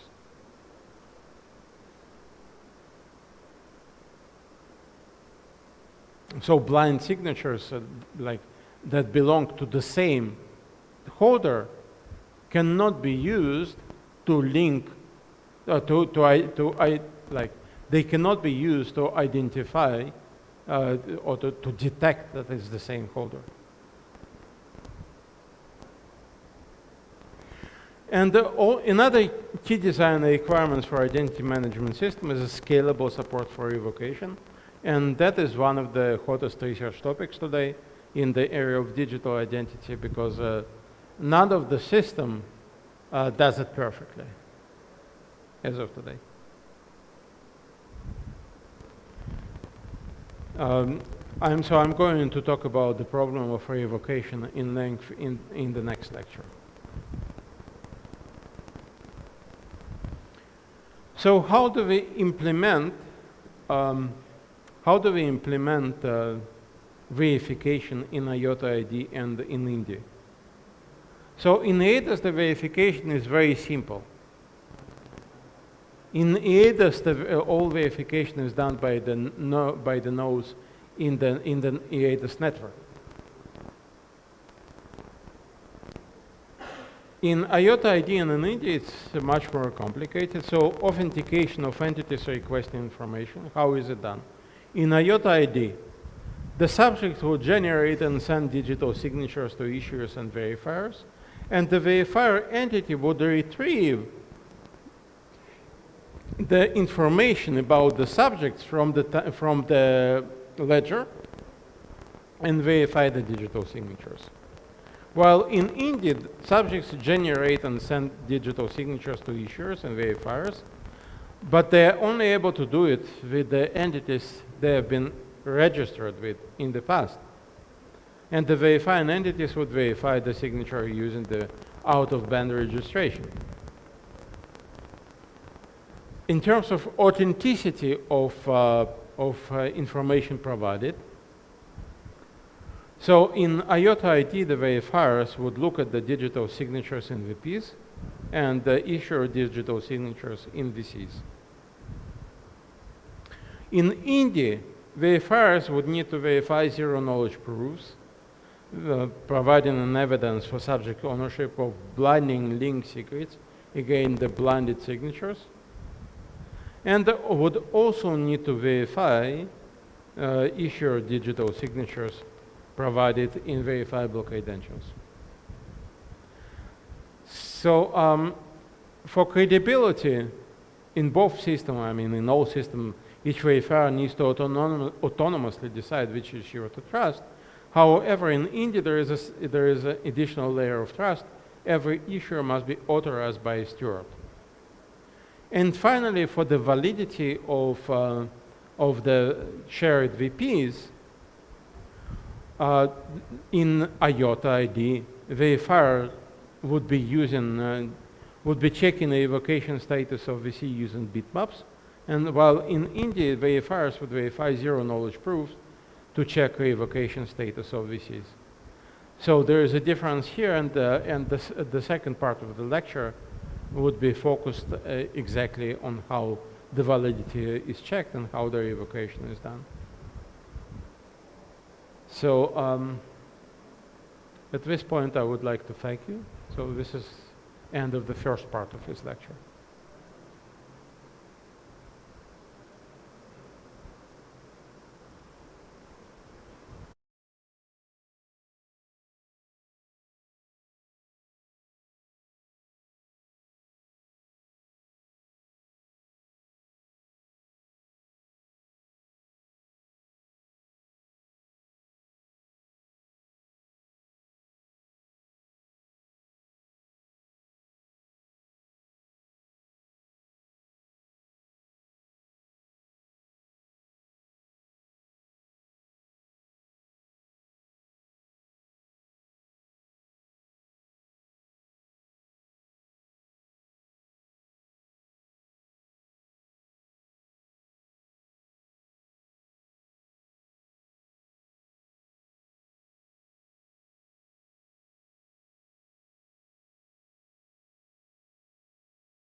Okay.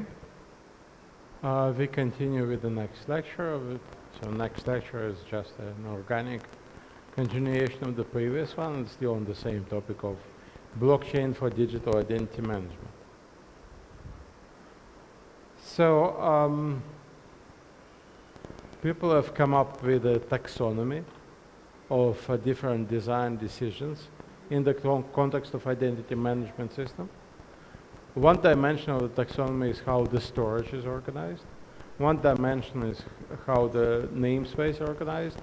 And the third dimension is about registry and the role it plays. So with respect to the storage, the options, storage could be, it's a simple one. Storage could be provided by the provider, by the issuer, or it can be controlled by the subject. So those are the two options. And subject controls achieves better privacy and compliance with the society, but requires more complicated verification of VCs. With respect to the namespace, there are also several options. Coordinated means that, okay, so first of all, what is the namespace? Namespace is the schema, the format of VCs. So are all VCs issued in the same format? Do all VCs need to include the same attributes? Or it could be a variation. So provider managed means that every provider declares its own schema. And this is the option which is used both in IOTA ID and in India. So this option allows for more autonomy for schema definitions. However, it complicates the life for holders, right? And it also requires mechanisms for interoperability between different issuers and different systems. The other end of the spectrum would be totally coordinated namespace. So there is one manager of the namespace which dictates that all VCs must be issued in a certain format. So that's the coordinated option. And that option obviously provides better interoperability. However, it doesn't provide autonomy for schema definitions, right? And it also introduces overhead when migrating from one system to another.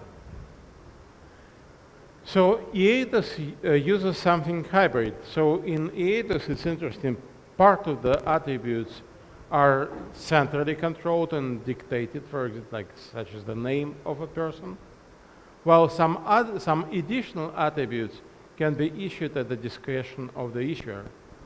So it includes both options. And thus it provides some balance between autonomy and interoperability. With respect to the registry and the role that it plays, there have been identified 3 different options. One, provider control, means that the entity is implemented by the issuers and not separately from the issuers. This is the case in EADOS. And in a way, like it's more efficient option. The problem, of course, is that the issuers can track activities of subjects or holders. Okay, the other option is decentralized. And decentralized means that different entities together are collectively responsible for the registry and store information in the registry. So no one individual entity would have a control over the registry. And the advantage, of course, is that this prevents given excessive control to individual issuers, prevents tracking of holder activities. However, as we'll see, or as we've already partially seen in IOTA ID, it introduces privacy-related issues, and also it drives slightly up the cost of transactions, the cost of verification.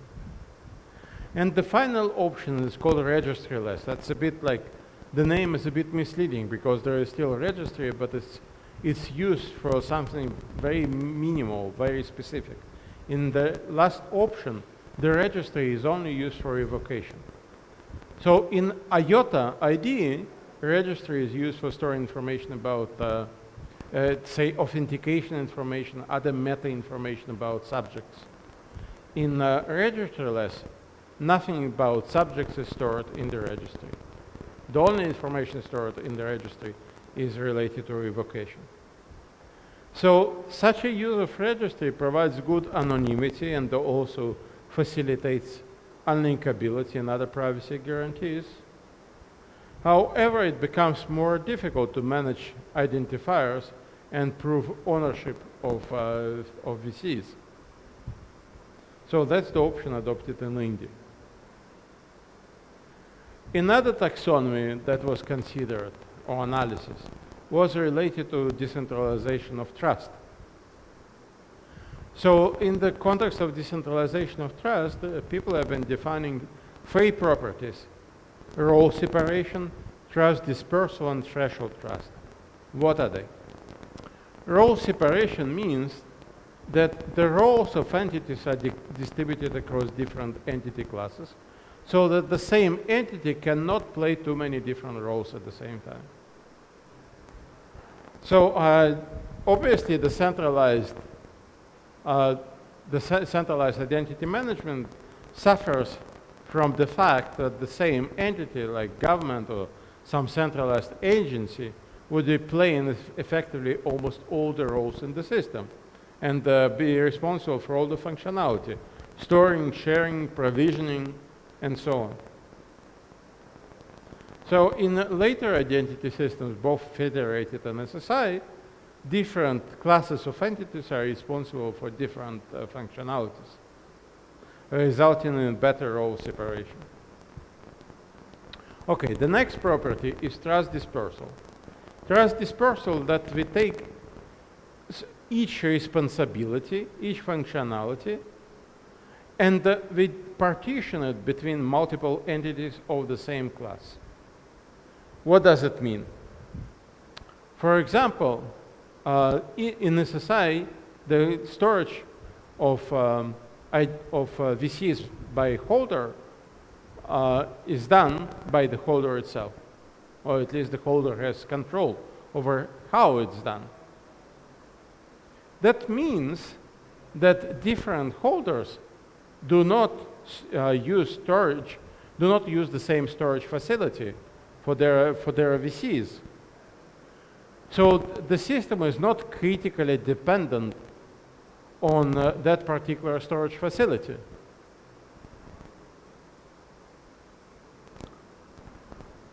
Indeed, SSI principles give subjects high level of trust dispersal compared to federated. The problem with trust dispersal is that the system is only as good as the behavior of individual holders, because nothing prevents holders from incorrectly managing their identities. So this trust dispersal could be undermined depending on subject decisions. Okay, and the third property is called threshold trust. Threshold trust means that users do not need to rely on a single entity for specific responsibilities. So it means that the responsibility is either replicated among many entities of the same class, or the decisions are taken collectively. So this is the case when using DLTs. So because of consensus in DLTs, the decisions about data storage or storage in a registry is taken collectively. If a single entity misbehaves, it does not it does not cancel the functionality of the registry. So using DLTs leads to threshold trust in a registry. This is just one example. Okay, next, I would like to consider the problem of revocation. So what we see here is essentially nothing new. We have an employer, recruiter, and the holder, and we have the registry implemented, for example, by the DOT. And the registry will store proofs of revocation, and the employer revokes the verifiable credential, and the recruiter would need to verify if the credential has been revoked. So what are the requirements with respect to this process? The first requirement is that the association between holders and verifiers need to be concealed from the issuers. So the employer should not be able to discern if an employee is looking for jobs. That's a typical example where you would want to conceal the association between holders and verifiers. So in general, issuers should not be able to learn how and when VCs are used. Okay? The second requirement is preventing leakage of holders' information. So the third party should not be able to see whether, by observing the registry, should not be able to learn anything about holders. And this requirement also includes selective disclosure. So the holder should have the ability to provide information to the recruiter selectively. And the third requirement is preventing leakage of revocation rate. What does it mean? It means that the revocation mechanism should not leak the rate with which issuers revokes verifiable credentials in a given period of time. Why is it important? Because by observing the revocation rate, an adversary could learn some business critical information. How many employees leave Google in a unit of time?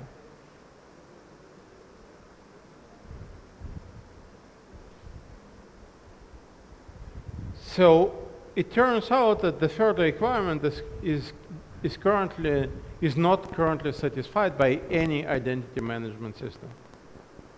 And this is not the end. There are actually additional privacy-related requirements that we could consider. I'm not going to cover them, but there are many privacy-related requirements. And it turns out that as of today, identity management systems do not satisfy many of them, and this is why it's an important area of research today. But let's consider how revocation is implemented in IOTA ID and INDI. So in EADIS, it's very simple, right? In EADIS, when the credential is revoked, it's just registered in the network of nodes, and the network of nodes would be managing everything. Because of the trust, the network of nodes has access to all the information. But in IOTA ID and in INDI, it's much more complicated. In SSI system in general, it's much more complicated how revocation is managed. So in IOTA ID, an issuer stores a revocation bitmap and updates upon each revocation. So it stores a revocation bitmap in the registry. Okay, just to make sure that everyone knows what's revocation bitmap. It's an array of binary values whose length is equal to the number of VCs issued by that particular issuer. And each cell in the bitmap corresponds to one VC. And if the bit is 0, it means that the VC is valid. If the bit is 1, it means that the VC has been revoked. So each VC has an index, like the index number in the bitmap, And for each VC, the issuer stores that index inside VC itself. And the holder, when sending the information to the verifier, would include the value of the index in the verifiable credential, and then the verifier would retrieve the bitmap from the registry, and then would use the index value to check the corresponding entry, and thus it would be able to see if the value is, if the credential has been revoked. And of course, the index needs to be signed by the issuer so that the holder would not be able to tamper with the value of the index. So that's the idea in IOTA ID. What about INDI? In INDI, the record for each schema of an issuer contains a list of valid tokens corresponding to issued VCs. So you see, it's a bit different. Like it's quite different between IOTA ID and INDI. In IOTA, the bitmap stores information about revocations, so invalidations, while in INDI, the record of an issuer would contain a list of valid tokens corresponding to issued VCs.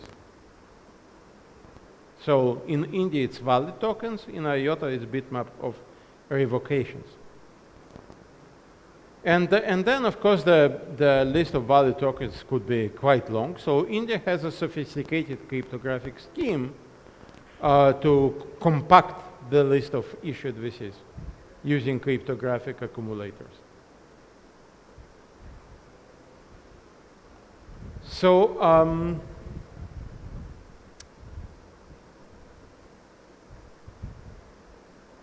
so both schemes are imperfect, both in terms of the performance, scalability, and in terms of the privacy guarantees.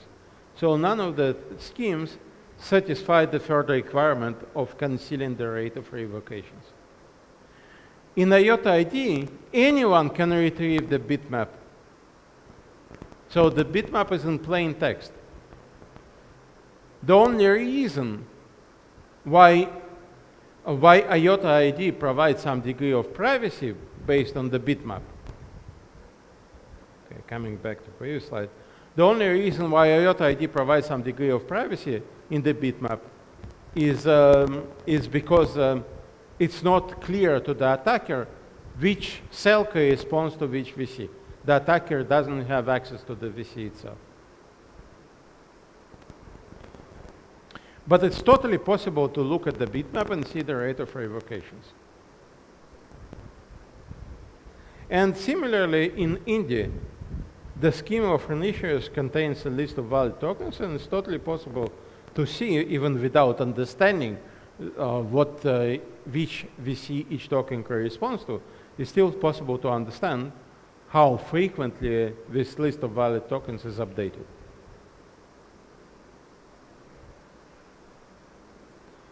So, and there have been also a lot of academic proposals on how to improve the existing systems.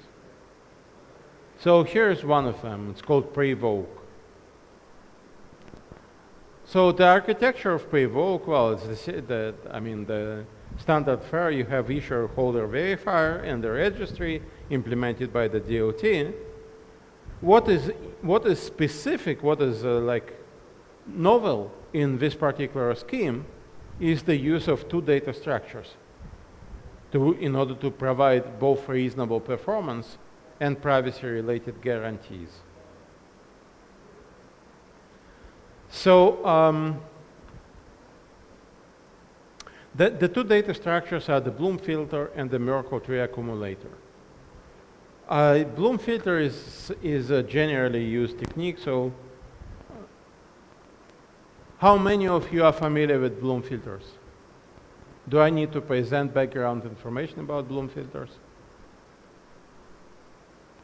Please raise your hand if you are familiar with Bloom filter.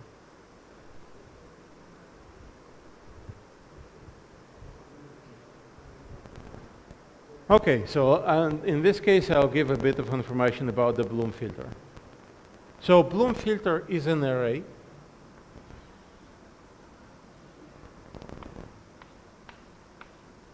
of some configurable length. And each value within the array is binary, 0 or 1.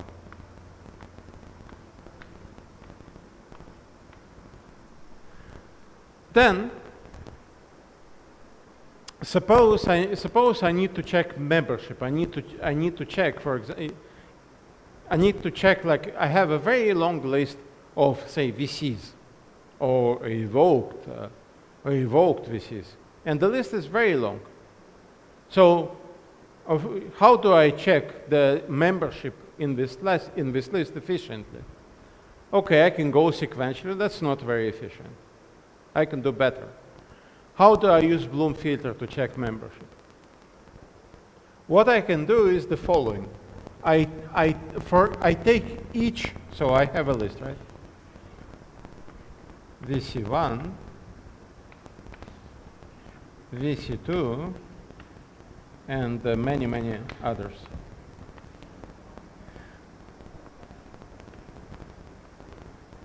What I do, I compute a hash for each VC, or rather, and the hash would map the VC to the index in the Bloom filter. So this is Bloom filter.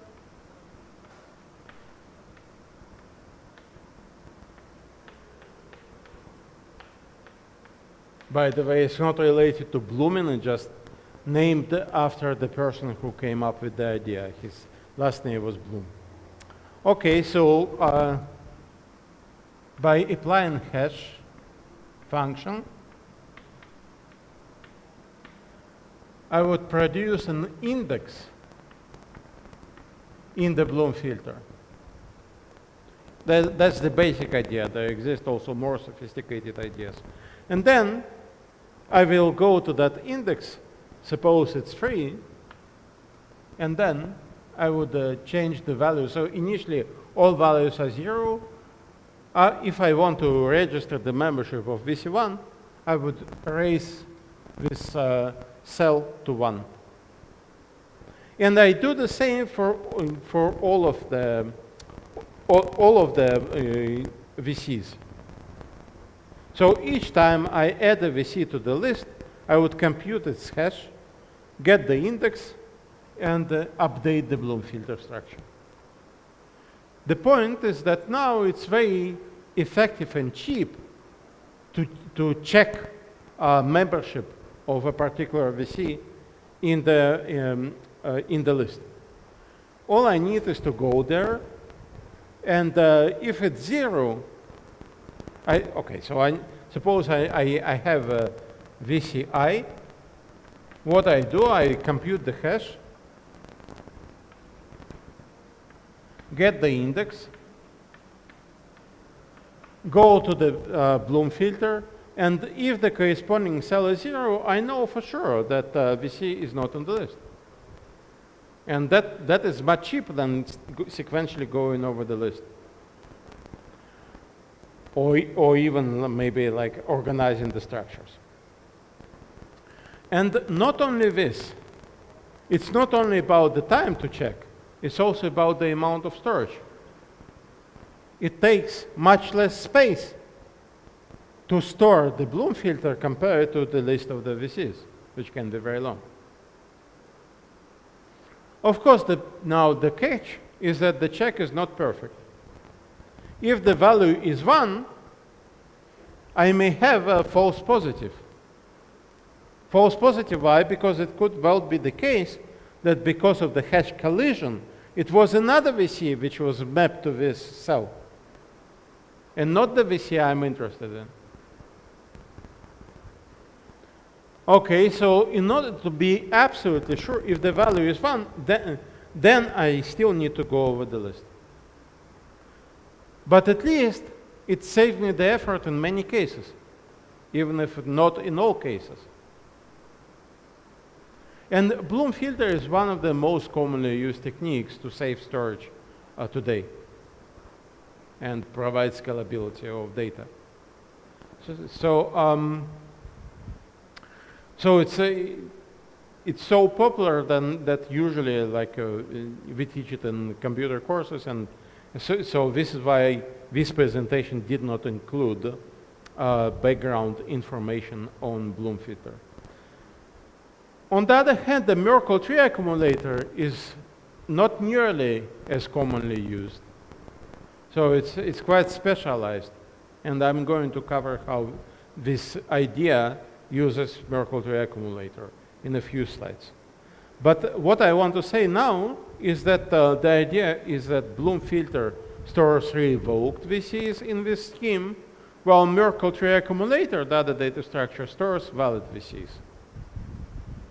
And of course, everything is updated as needed. Okay, so let's see how it works. Let's assume that a new employee joins an employer. Then the employer inserts the ID of the new employee in the Merkle tree accumulator. And so it's a Merkle tree with some minor modifications. And the upper levels of the tree are stored in the registry, but not the lower levels. So, and this is the key idea. So let's take a look at the Merkle tree accumulator. Well, it's a Merkle tree. And the idea is very similar to efficient verification scheme, simple verification. Again, to remind you, simple verification is the procedure that a lightweight node in Bitcoin uses in order to verify the inclusion of transaction. And to this end, we use the Merkle proof. Merkle proof is a collection of nodes. So Merkle proof would be a collection of nodes. It's also called Merkle witness. It's a collection of vertices in the tree that together allow someone verify that the inclusion of a particular leaf, like this leaf, in the tree.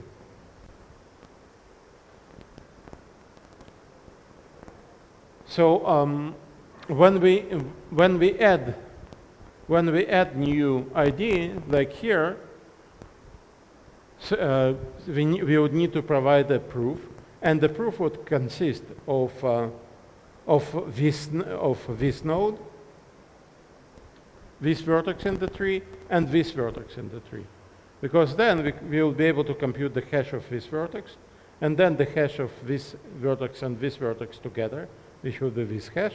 And we have this hash, so we'll be able to compute the hash in the root of the tree.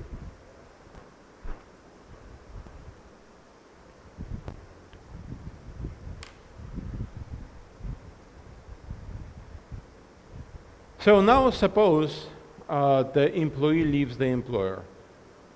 What does the employer do? It performs two operations. It raises the bit for the employer to 1 in the Bloom filter, similar to how I showed it here on the board. And additionally, it would remove the leaf, one leaf from the Merkle tree accumulator.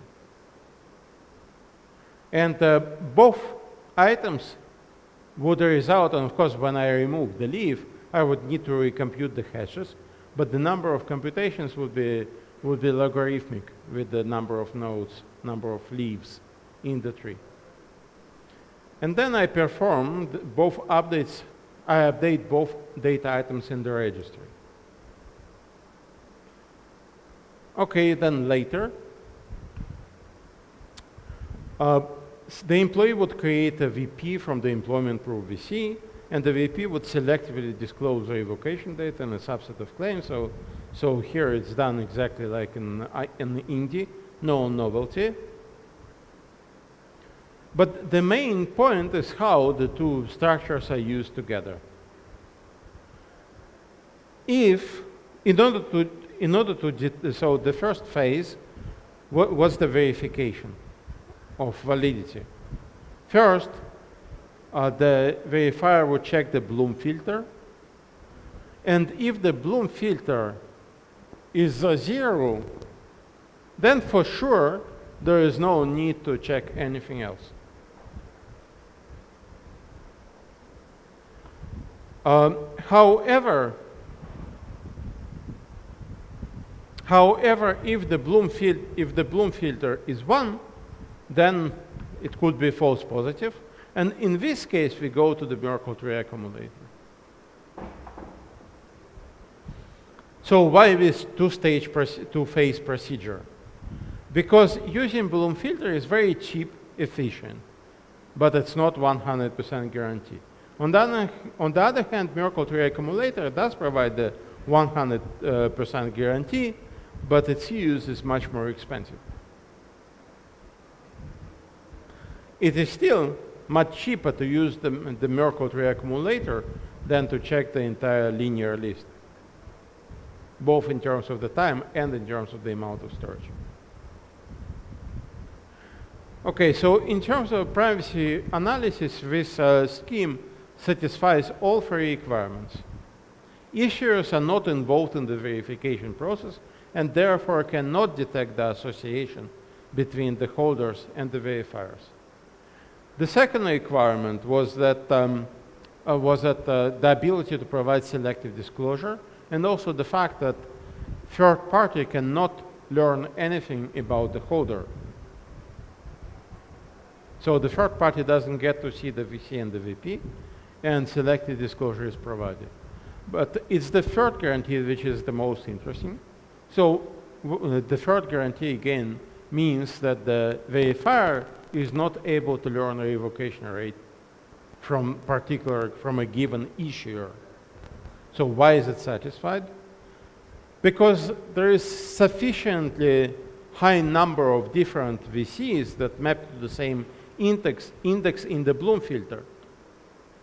And because of a high number of different VCs mapping to the same index in the Bloom filter, it's impossible to understand. It's impossible to understand the revocation rate. So the Bloom filter is still available to the attacker, but because of the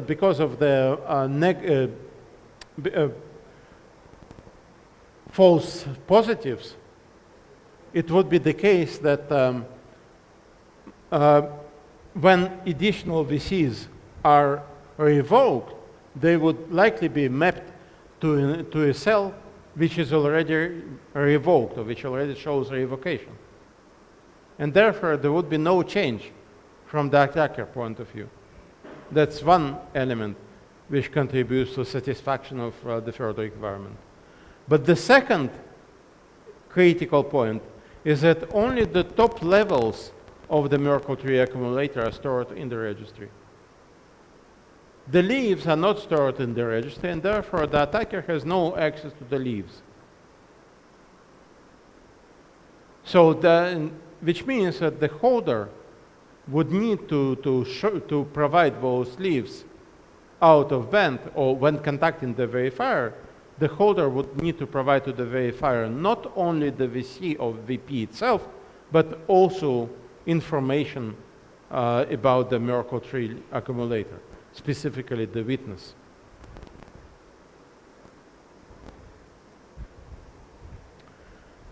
Okay, now with regard to the performance, so how good is the performance of this scheme?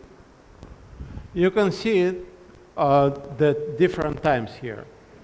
The time to revoke is in yellow. Then we have time spent by the verifier.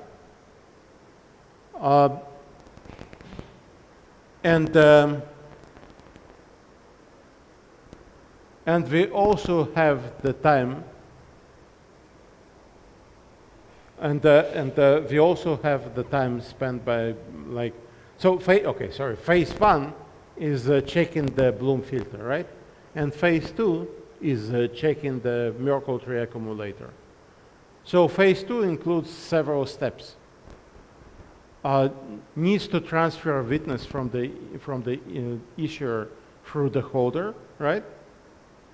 And then there is a need to retrieve Merkle-tree accumulator from the registry, specifically from the DLT, and then finally needs some time to verify these data structures. So this is the breakdown. So you can see how the times varies or depend on the number of levels of the Merkle-tree accumulator stored in DLT. So the higher or the more levels stored in DLT, the worse the performance. But you can, which is expected, but here it's possible to see the progression. And specifically the performance of that part to retrieving Merkle-tree accumulator from the DLT. On the other hand, the revocation time stays the same. So if we use, if we store only a few levels of the Merkle-tree accumulator in the registry, then perhaps the total time would be dominated by the revocation time. However, if you store many levels of the Merkle-tree accumulator in the registry, then you can see that the revocation time would be significantly lower than the time of retrieving Merkle-tree accumulator from DLT and checking it.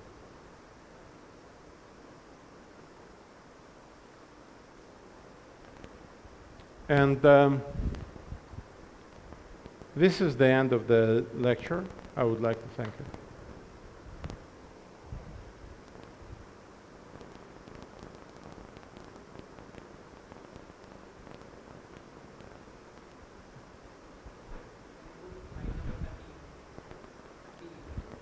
Sorry?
Hello, hello. Mic test, mic test.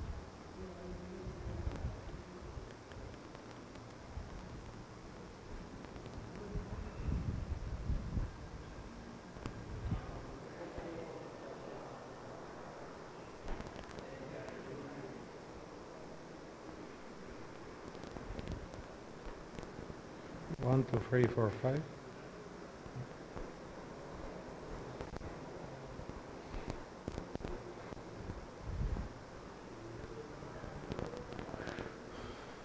I'm not using it because it's not connected. I'll just, no, I don't need it.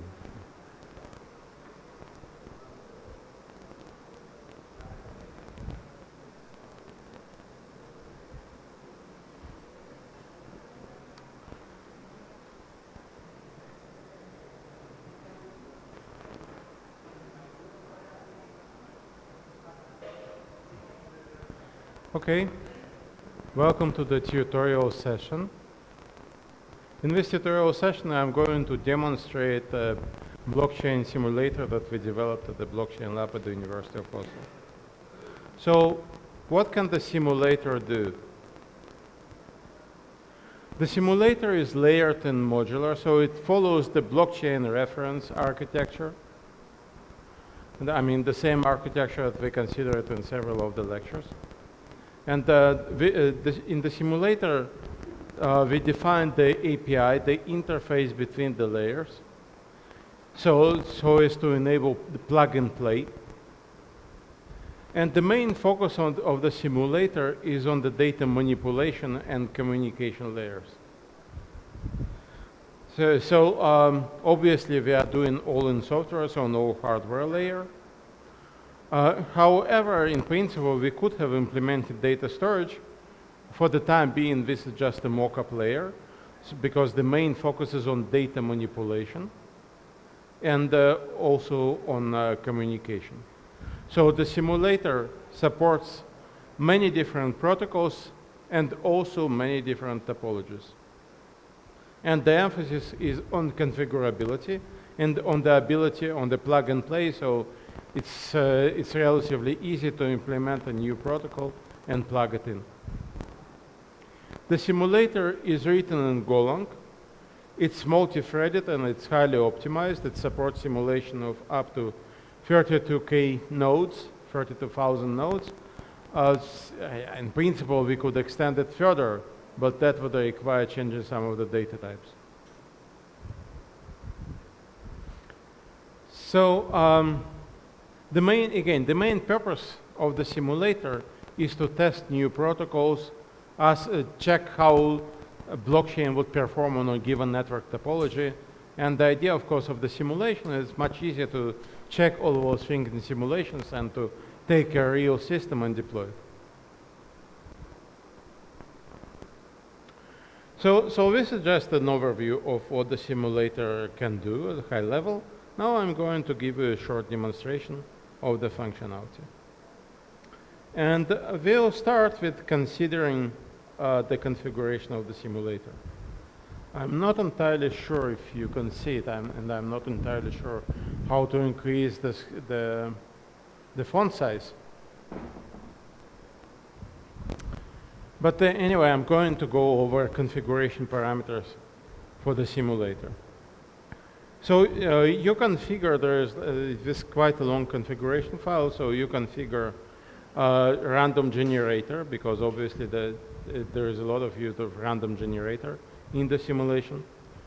Then most of the simulators, most of the configuration is how you configure a particular simulation.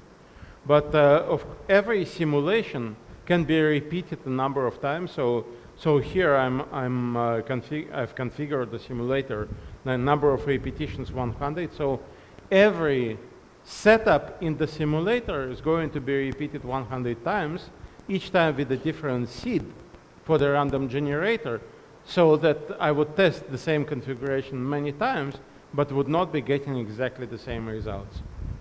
On the other hand, reusing the seed is very important. If there is something very interesting about a particular run of the simulator, I can always use the same seed in order to be able to reproduce the run. Next, of course, number of nodes. So you can see here that you can configure not just one number, but a sequence of numbers. And the simulator would explore all those configurations. A number of blocks. So this is the number of blocks to produce.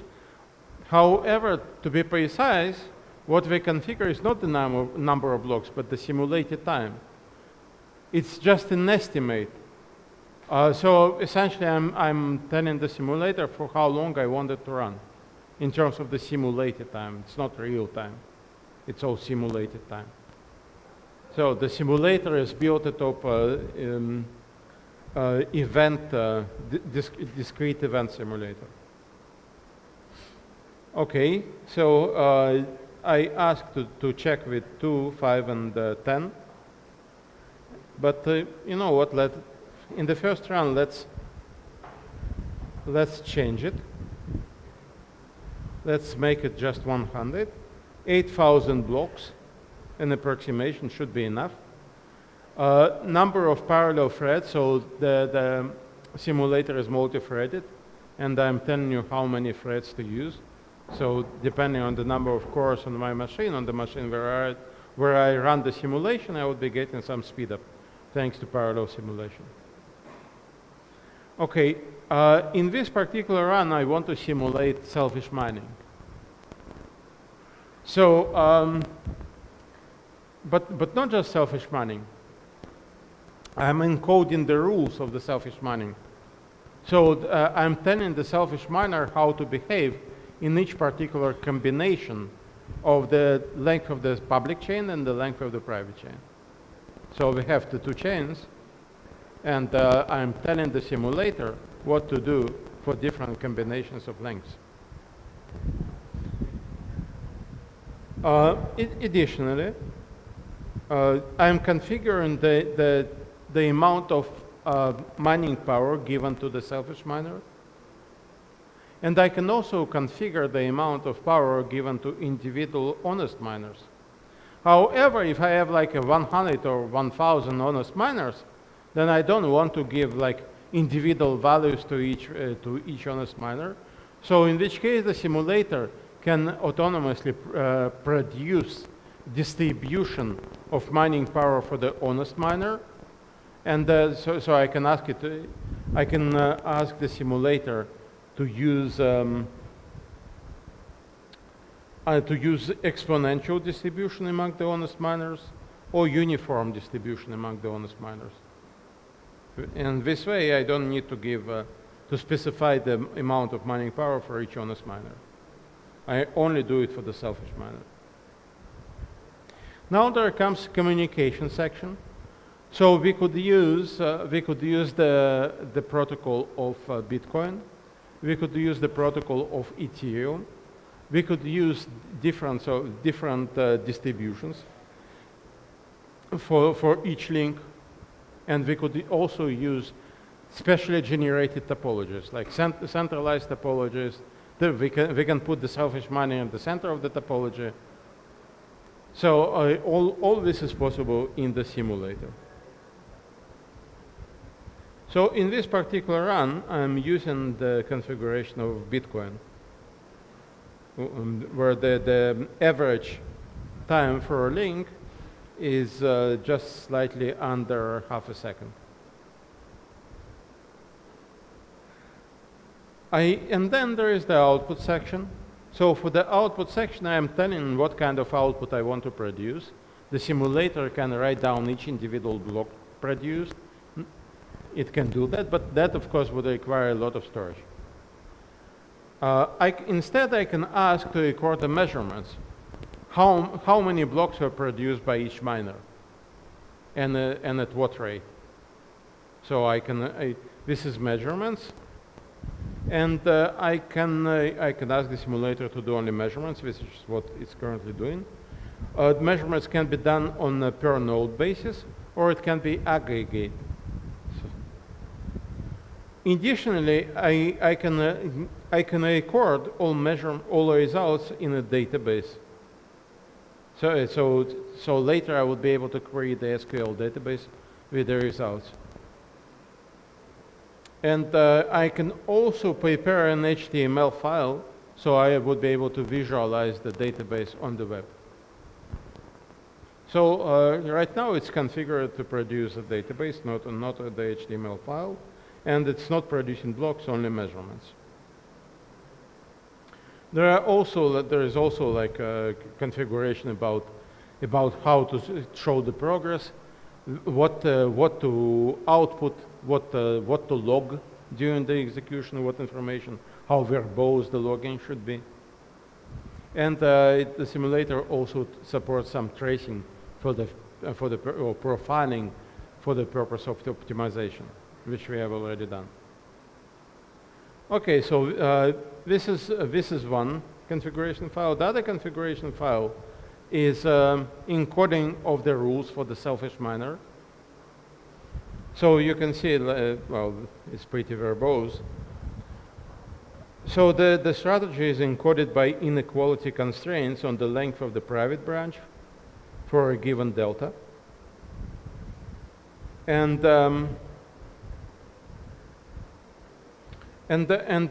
okay, so for different values, there are three principal decisions by the selfish miner. Selfish miner can give up. Give up means abandon the current private branch and adopt the public branch, and start the mining on top of the private branch after anew from scratch, after adopting it from the public branch. That's one possibility. The other option is, of course, to continue mining on top of the private branch without releasing any blocks. Third option is to release some of the blocks from the private branch. So, and of course the question is how many.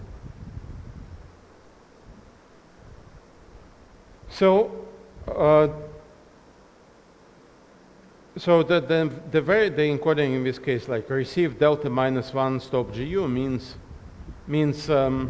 if the delta, the difference between the private length and public length, is -1, we stop GU.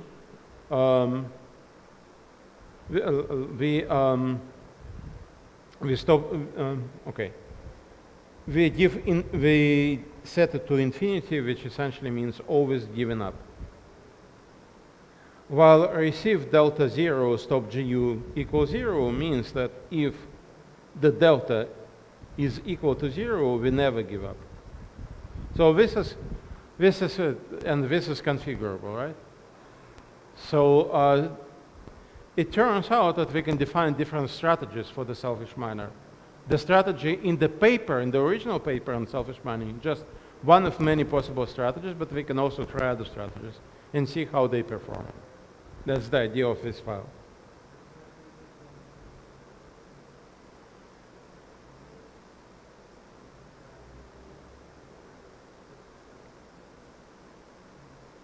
Now, okay, in this configuration, what we mean by forking and what do we mean by guaranteed win?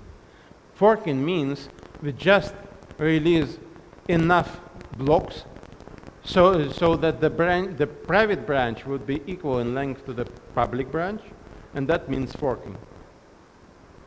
And the guaranteed win means we release more blocks from the private than we have on the public, and therefore we guarantee that the private would overcome the public.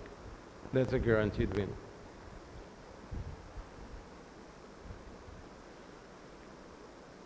Okay, so this is the configuration. Now let's run the simulator. I just ran it by modular blockchain sim. So I just run it. I don't need to specify everything because it would just read the configuration.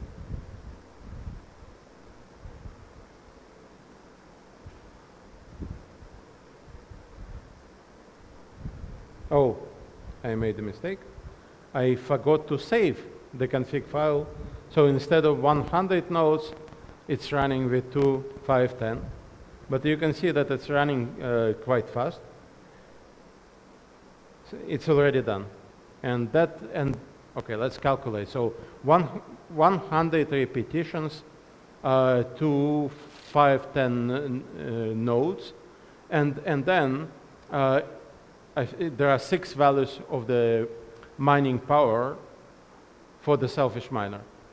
So 6 by 3, 18 by 100. So it has just executed 1,900 simulations, each simulation producing a blockchain of the length of 8,000 blocks. So you can see it's quite speedy. But sorry, I want to take it back. So what do? I save it. And then I just go and okay, sorry. I'm just going to delete what it has produced. Move to trash. Good. Now, okay, I saved it. Now I go back to the terminal. I run it again. Now you'll see that the number of nodes will be 100. Okay. You can also see that it's still quite fast, but the speed decreases as the number of nodes. Like if it needs to simulate, we can still run it with tens of thousands of nodes, and it's reasonably fast. But you can noticeably see the decrease in the simulation speed. Okay, now it's almost done.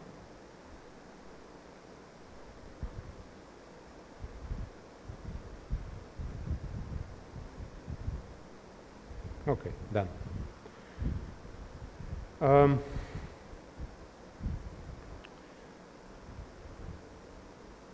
Now we can, okay, then let's go back to the configuration. Let's change it. So now it can replace the database, but I think I configure it to merge it. Yeah, override database equal to false means it's going to merge the new results in the old ones. We are still working on the visualizing the front end and the configuration process. Okay, let's do the same. Or maybe, okay, what are we going to do now? I want to do something else first. Okay. First of all, this is database browser, so I'm going to open the database. And you can see different, like, how many lines do we have? We have 600 lines. So, because we have 100 repetitions, and we have 6 different values for the mining power. This is how it comes to 600 records. So for each record, you could see what it records is there is the idea of the experiment, and there are all the configuration parameters, and at the end there is a measurement file. So each result is stored in a measurement file. It's a JSON file, so it's quite readable. But instead of showing the JSON file with the results, I'll just run a script.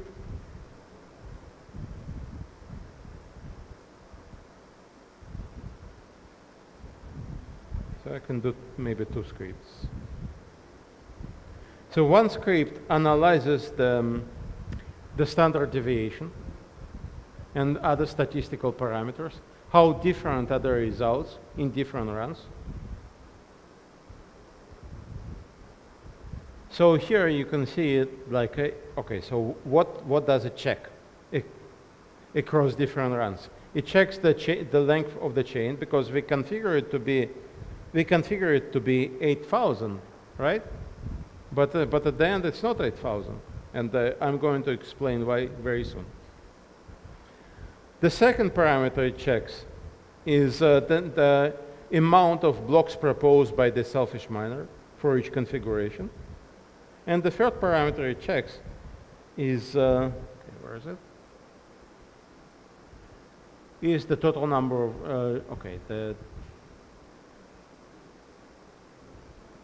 the total number of blocks produced, and those blocks include both blocks on the main chain, but also blocks in the branches, which are not included in the main chain. So it looks at all three parameters and it checks the statistical parameter, the median, the average, and the standard deviation.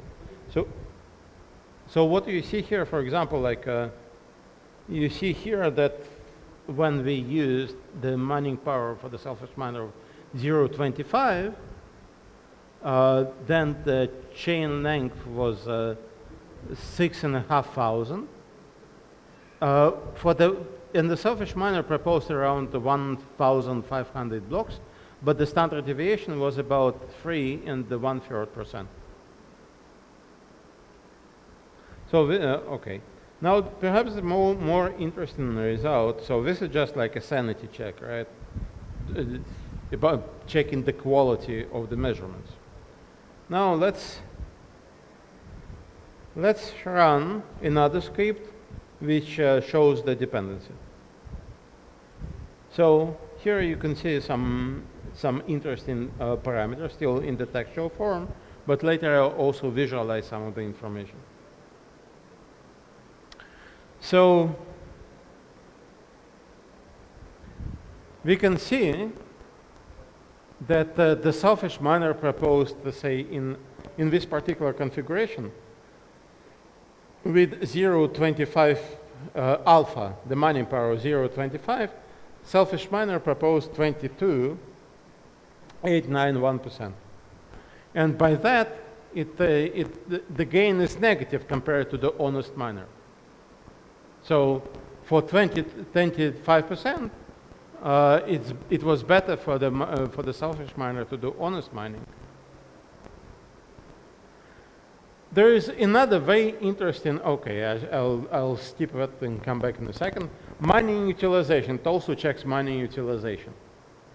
So 81% of all produced blocks went to the main chain, and which means that about 18% of all produced blocks were abandoned because of branching.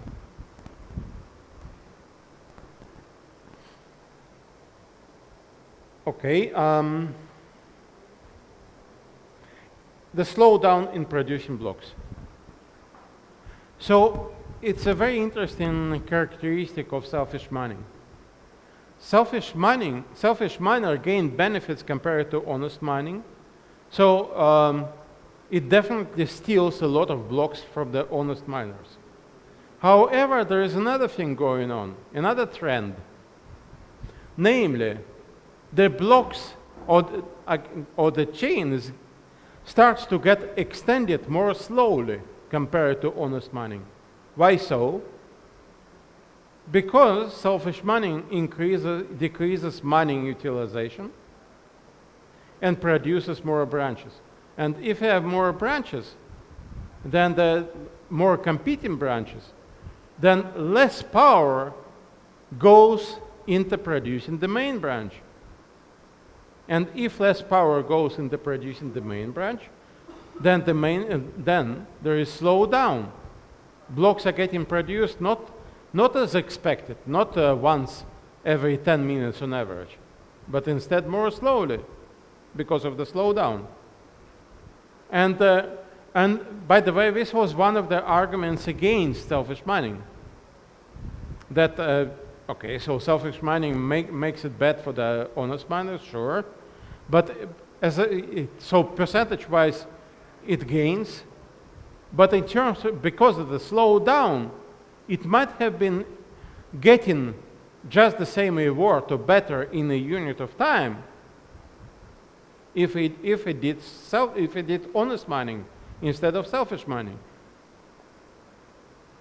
Again, percentage-wise, it gains, but in terms of the rate of producing blocks, it doesn't necessarily gain. And that's the slowdown. So we can see, for this configuration, the slowdown in producing blocks, the blocks were produced at 81% or 81.7% of the expected rate. okay, like then for different, so we check different values of selfish mining power. 25%, 33%, 34, 36, 39. So say for 39%, we can see that it's getting slower and slower, right? So for 39%, the blocks are produced at the rate of 71% of the expected speed. But of course, the selfish mining is gaining, right? So it proposed it has only 0.39% of the power, but it proposed more than 48% of the blocks.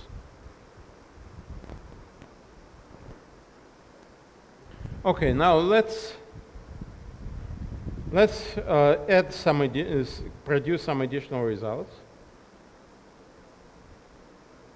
Yes, I saved this time, so no mistakes.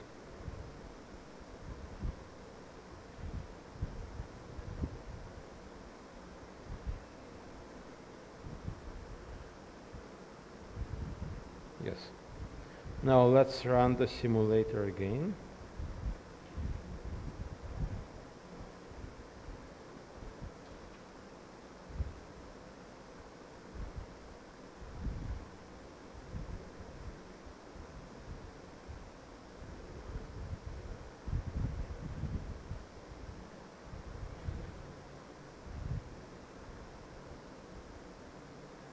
Let's reopen the database.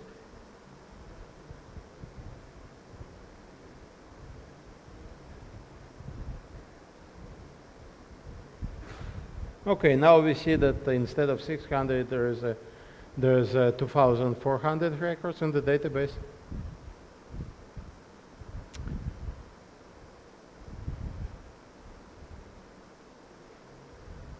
And let's run the script showing the dependency. So this time it would produce some visual results, some plots for the selfish mine. So here you can see different values for 2, 5, 10, and 100 nodes. And the dependency is on the power of the selfish miner from 0.25 to 0.45, right? And here what's plotted is the gain over expected percent of blocks proposed by the selfish miner. So instead of showing the percentage of blocks, we just compare it with the expected value. So we can see that under 33%, under 1/3, so the selfish mining loses. The strategy is the losing one. At 33%, it breaks even, and then the selfish miner starts to gain. We can also see the differences if we compare the values for different number of nodes. We can see that as the number of nodes increases, it becomes more and more advantageous, beneficial for the selfish miner. Selfish miner would release the block, and the third selfish miner has a chance to adopt it, so the gamma becomes better, bigger than 0. And this is the reason for the difference. This is the reason why the more nodes are in the system, the worse are the results. However, the difference is only significant for small values. If we jump, say, from 10 to 100, the difference is not so big as compared if we jump from 2 to 5. So this is the end of the demonstration I wanted to show, but of course questions are welcome.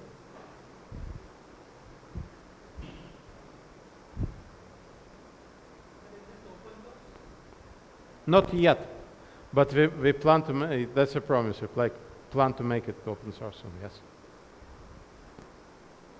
So the simulator is about 10,000 lines of code contributed by 5 people, but yeah, there is still we only optimized it last year. So before that, so now it's taken like one thread of simulation for like for 10.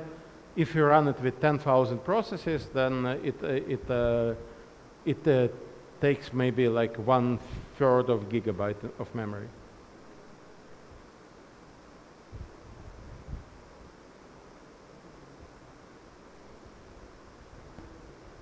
Yeah, our experience, so we try to do it like Python is way, way slower. So like the difference is at least 100 slower, 100 times. Java has some advantages, but Java also like slower, especially for multi-threading compared to Golang. And today probably like Golang is more like friendly for people who want to extend it compared to say C++.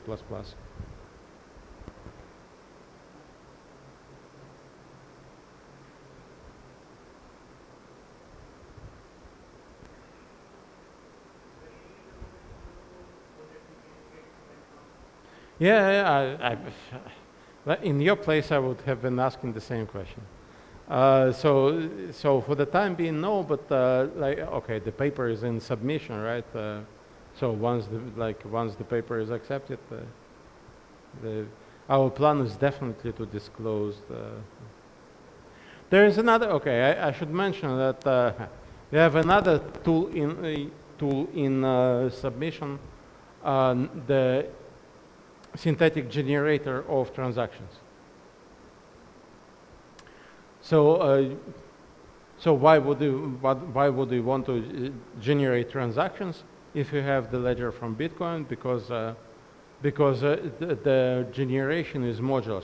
So we have analyzed a lot of different trends. I mean, probably maybe that part is even more interesting than the generator itself. So we analyzed the correlation between different parameters. For example, is there a correlation between the value of Bitcoin and the number of transactions or the number of input-outputs in a given period of time? So this is the kind of question we were asking. And the results are quite surprising. Like we discovered that there is relatively little correlation. So it means that Bitcoin value is not significantly correlated with the amount of activity in a unit of time. That was a surprise for us.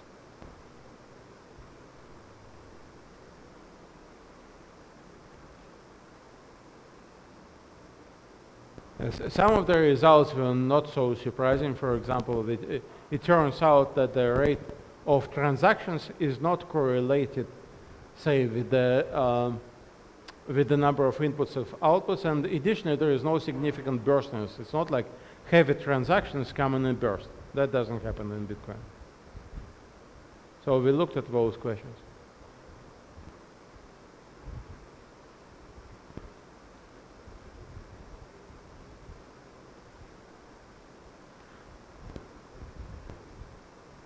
Yeah, there have been like before this simulator, there have been several other attempts or even successful releases of simulators. Some of those are open source. The problem is that most of them are very specialized. Like for example, you can only simulate one specific activity or one specific attack in very specific settings. So in contrast, our emphasis was on extensibility, modularity, and configurability.